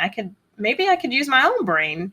Like I see them using theirs, so maybe what a concept. What a fucking I was thought. gonna say they sure don't be teaching nobody how to be critical thinkers in school. I'll tell you what. Man, what a skill. Whew. Okay, should we get to this final question? We'll call it the final one because I know it's 1,000,000 o'clock for y'all. Yeah, my Yeah, eyes it's are burning. it's a million past alligator o'clock. Okay. On Scorpion time, Gotta it's feed still the gators. relatively early, so. Okay, friends and Alligator time. racism. Do you bring up topics to friends unprovoked, or do you only bring things to light in situations where it's evident that there has to be a conversation? And then the example is lots of white friends who don't speak on anything or advocate for Black lives or any POC lives, but go about continuing to post about their day-to-day privileged lives. Mhm. So do y'all call that out when you see it? I kind of feel like, again, I'm fucking exhausted. So I'm typically not going to go out of my way to be like to some white person who's just posting it up on IG. Like, I don't care. I don't care. Like, if they don't want to post about it, if they don't want to talk about it, they don't, whatever. Like, I don't have to talk to them. Mm-hmm. Right. If That is they're a waste of my energy. exactly. If they're with it, they're with it. If they're not, if they don't want to be, then that's not any of my choice. I Mhm. can't force it down their throats. So Why I do I mean, want to? exactly. It's just more of your energy going into something that is just a dead end. Yeah. Someone who at this point, like, how do you miss it? You know, like, given what 2020 has been, if any people genuinely are still not seeing it at this point, it feels like willful ignorance to me. So those are the Yeah. people who I'm starting to unfollow and starting to say, like, you know what? Nah, because I get that feeling. You probably already have your answer ready for why you don't support or do whatever, and it's probably bullshit. And I'm not always in that mindset to go after those people to try to convert the ones that don't seem to show that interest. Like if people come to me and they ask questions or if they comment on something, like that's different, but like, and this goes back to like some of the people that I know from back home, like if I see them posting and they're completely oblivious to everything or seemingly to everything that's going on, there's no commentary about like voting, there's no commentary about the massive human rights issues that are happening. There's just, ooh, look at my cute outfit. I went out like this past weekend without a mask and like did all this shit. Yeah, exactly. You fucking knew it. You knew it. Those are the people that I just Fucking people. unfollow because it's like, really, who has the time? Like the people who do want to grow and change, you're seeing it in little bits and pieces along the way here. Like they are trying in some respect. Those are the ones, like if they posted one thing and that was it, those are the ones I think maybe are worthy of the additional outreach because they at least tried something. But the ones that are just going on as if the world is not on fucking fire, literally, let them stay with their heads stuck in the sand. That's a them problem at this point. We got to stay focused where we can actually create change, from my perspective, of course. Yes. Yeah, and the way I see it, it's been 3 months since George Floyd. Why even spend the time? Why even spend the time? Yeah. Mm-hmm. And then consider to yourself, why are they your friends still? How much do you have to choke down in order to be friends with them? Like T was talking about earlier. How many little micro things are you just sitting there and saying, I guess this isn't the time. Oh, I'm the only one who's going to say something, so maybe I shouldn't. Bossy, I don't know if you happened to hear the question as you stepped away or if you want to take a look at it at all. I did not. So the question was, do you bring up topics to friends unprovoked, or do you only bring things to light in situations where it's evident that there has to be a conversation? And the example was like a lot of white friends who don't even speak on anything, advocate for Black lives or any lives of people of color, but just go on posting about their day-to-day privileged lives. I do a little bit of both. I'm not gonna lie. I have cut a lot of white friends out of my life because they just weren't putting in the effort. And I've surrounded myself by a lot of people of color who just, you know, shared lived experiences. They get it. But to those white friends that I do still have, I sometimes talk about it unprovoked, but I think that's literally because of it's such a huge part of my life because I have to do it in schools a lot too. So I think it's because of practice and because I do it so often, not necessarily because I don't know. I don't really know how to explain it, but I think it's a lot because of just that's practically my daily life.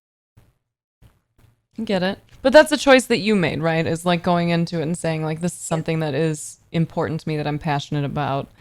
So, Jazz, since you were the one who asked the question, there may be some instances where you just kind of have to cut your losses, and that's tough because we're not trying to vilify the people who are not doing things like they're ignorant for whatever reasons they're ignorant.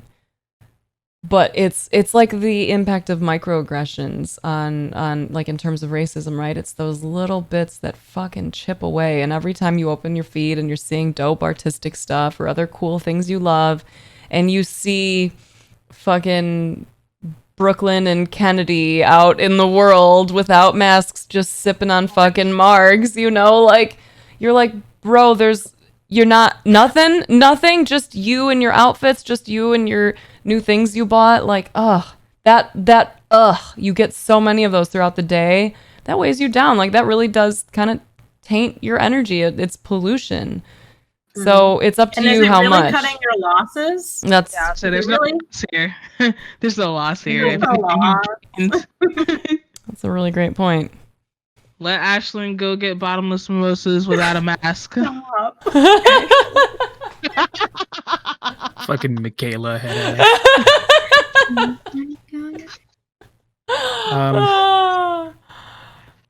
She's ready with me. You better talk to LR. Oh my god. Oh, I seen him in the chat. I know he pops off. Sometimes. All of this just makes me think of I have a friend who's from Nigeria and he studies here too. And it just made me sad because he reached out to me early when this show started and thanked me for doing this. Because I'm like, I don't be thanked. This should be normal, you know? We shouldn't have to be having these conversations, like, period. Like, the normal should be the, like, you know, inclusivity, intersectionality, all of it. But unfortunately, everyone's just got to fucking hold on to their old shit. Yeah. Like, I want to go back to my normal conversations, like talking about titties or something. Well, so there's a cat that I just saw, correct? Yes. Yep. Oh my Kitties. Kitties. But I heard what you actually said. Okay, good. I was like, that's cool. Nah, I heard what you said. Wait, Greg, you still got your glasses on? No, I get it. That's why we saw the. Okay. Googling headlight titties. That's what's happening. China, China. Titty, more China. titty. Oh fuck. I think this is a reasonable time to call it, y'all. We've had some great conversations, and like we said, it's 1:00 for these East Coasters, so we should probably wrap it up a little bit here. But this was great. Great conversations, T. I'm so glad you were able to join us today. Yeah, this was awesome. I loved it. Do you want to take a moment to promote yourself and let people know where to find you online and like what you do, what they can contact you for? Sure.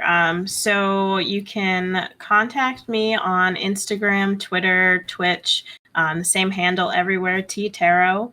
And I like to say that I'm a spiritual advisor, but I'm still kind of a spiritual learner as well. So I do like to help people go through daily life with certain things. I'm also a tarot and oracle card reader, so I like dealing with that too. So if you need your cards read, let me know. Hit me up in the DMs. If you need any sort of spiritual guidance, just hit me up. I love your readings. I love them. Anyone like I was so very much like, what the fuck is tarot when I first heard about it? And I thought it was definitely in the realms of like the woo-woo shit, like who bothers? But like it's so interesting. That's the term. That's the term, is the woo-woo. That's what the like everyone calls all of the different like kind of new age or the spiritual stuff is woo-woo. And like Yeah, you're right though. I thought that. And then as I started considering my own beliefs a little bit more, I was like, well, if I believe that like everything's the same thing, then why wouldn't I be able to communicate with the universe or God or myself or whatever through cards? Like, why the fuck not? So the first few times that I've gotten readings, like the first one Tidley did for me, and then after that it was like all TeeTarot. Like I got so many readings for her where I would just be like in my own head, I don't know what to do next. Fuck it, I'm gonna hit T up and see if she'll do a reading for me. And like your interpretation of things and the way that you lay it out is so beautiful. And just because of who you are and like your personality and how fucking lively you are, your energy comes through in the text that I get from you from the readings or when you do them live on stream. Like you can feel that you're feeling it, and that's a really cool thing. She's so sweet. Like, what?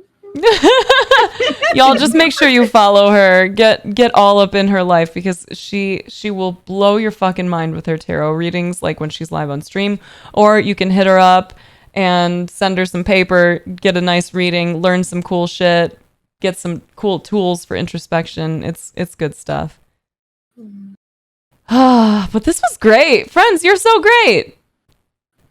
Yeah, this was a really fun fucking time. I felt like I was at a party. But like at that point where like you guys like were so drunk or so high that we're having these deep conversations, that's the part of the party we were at. Okay. So we skipped all the actual party. So That's now we're a compliment. chilling in the corner talking, you know? That's a real compliment. For the 2 a.m. Taco Bell drive-thru. Yeah. Yes, exactly, LR. When you start getting ready to make the poor decisions for your body, like, oh yeah, that does sound good. White Castle, yeah. NSDB, I'll enable you. Yeah. Yes, exactly. Well, friends in chat and stream, thank you all for tuning in. If you're watching this on a replay, thanks for coming and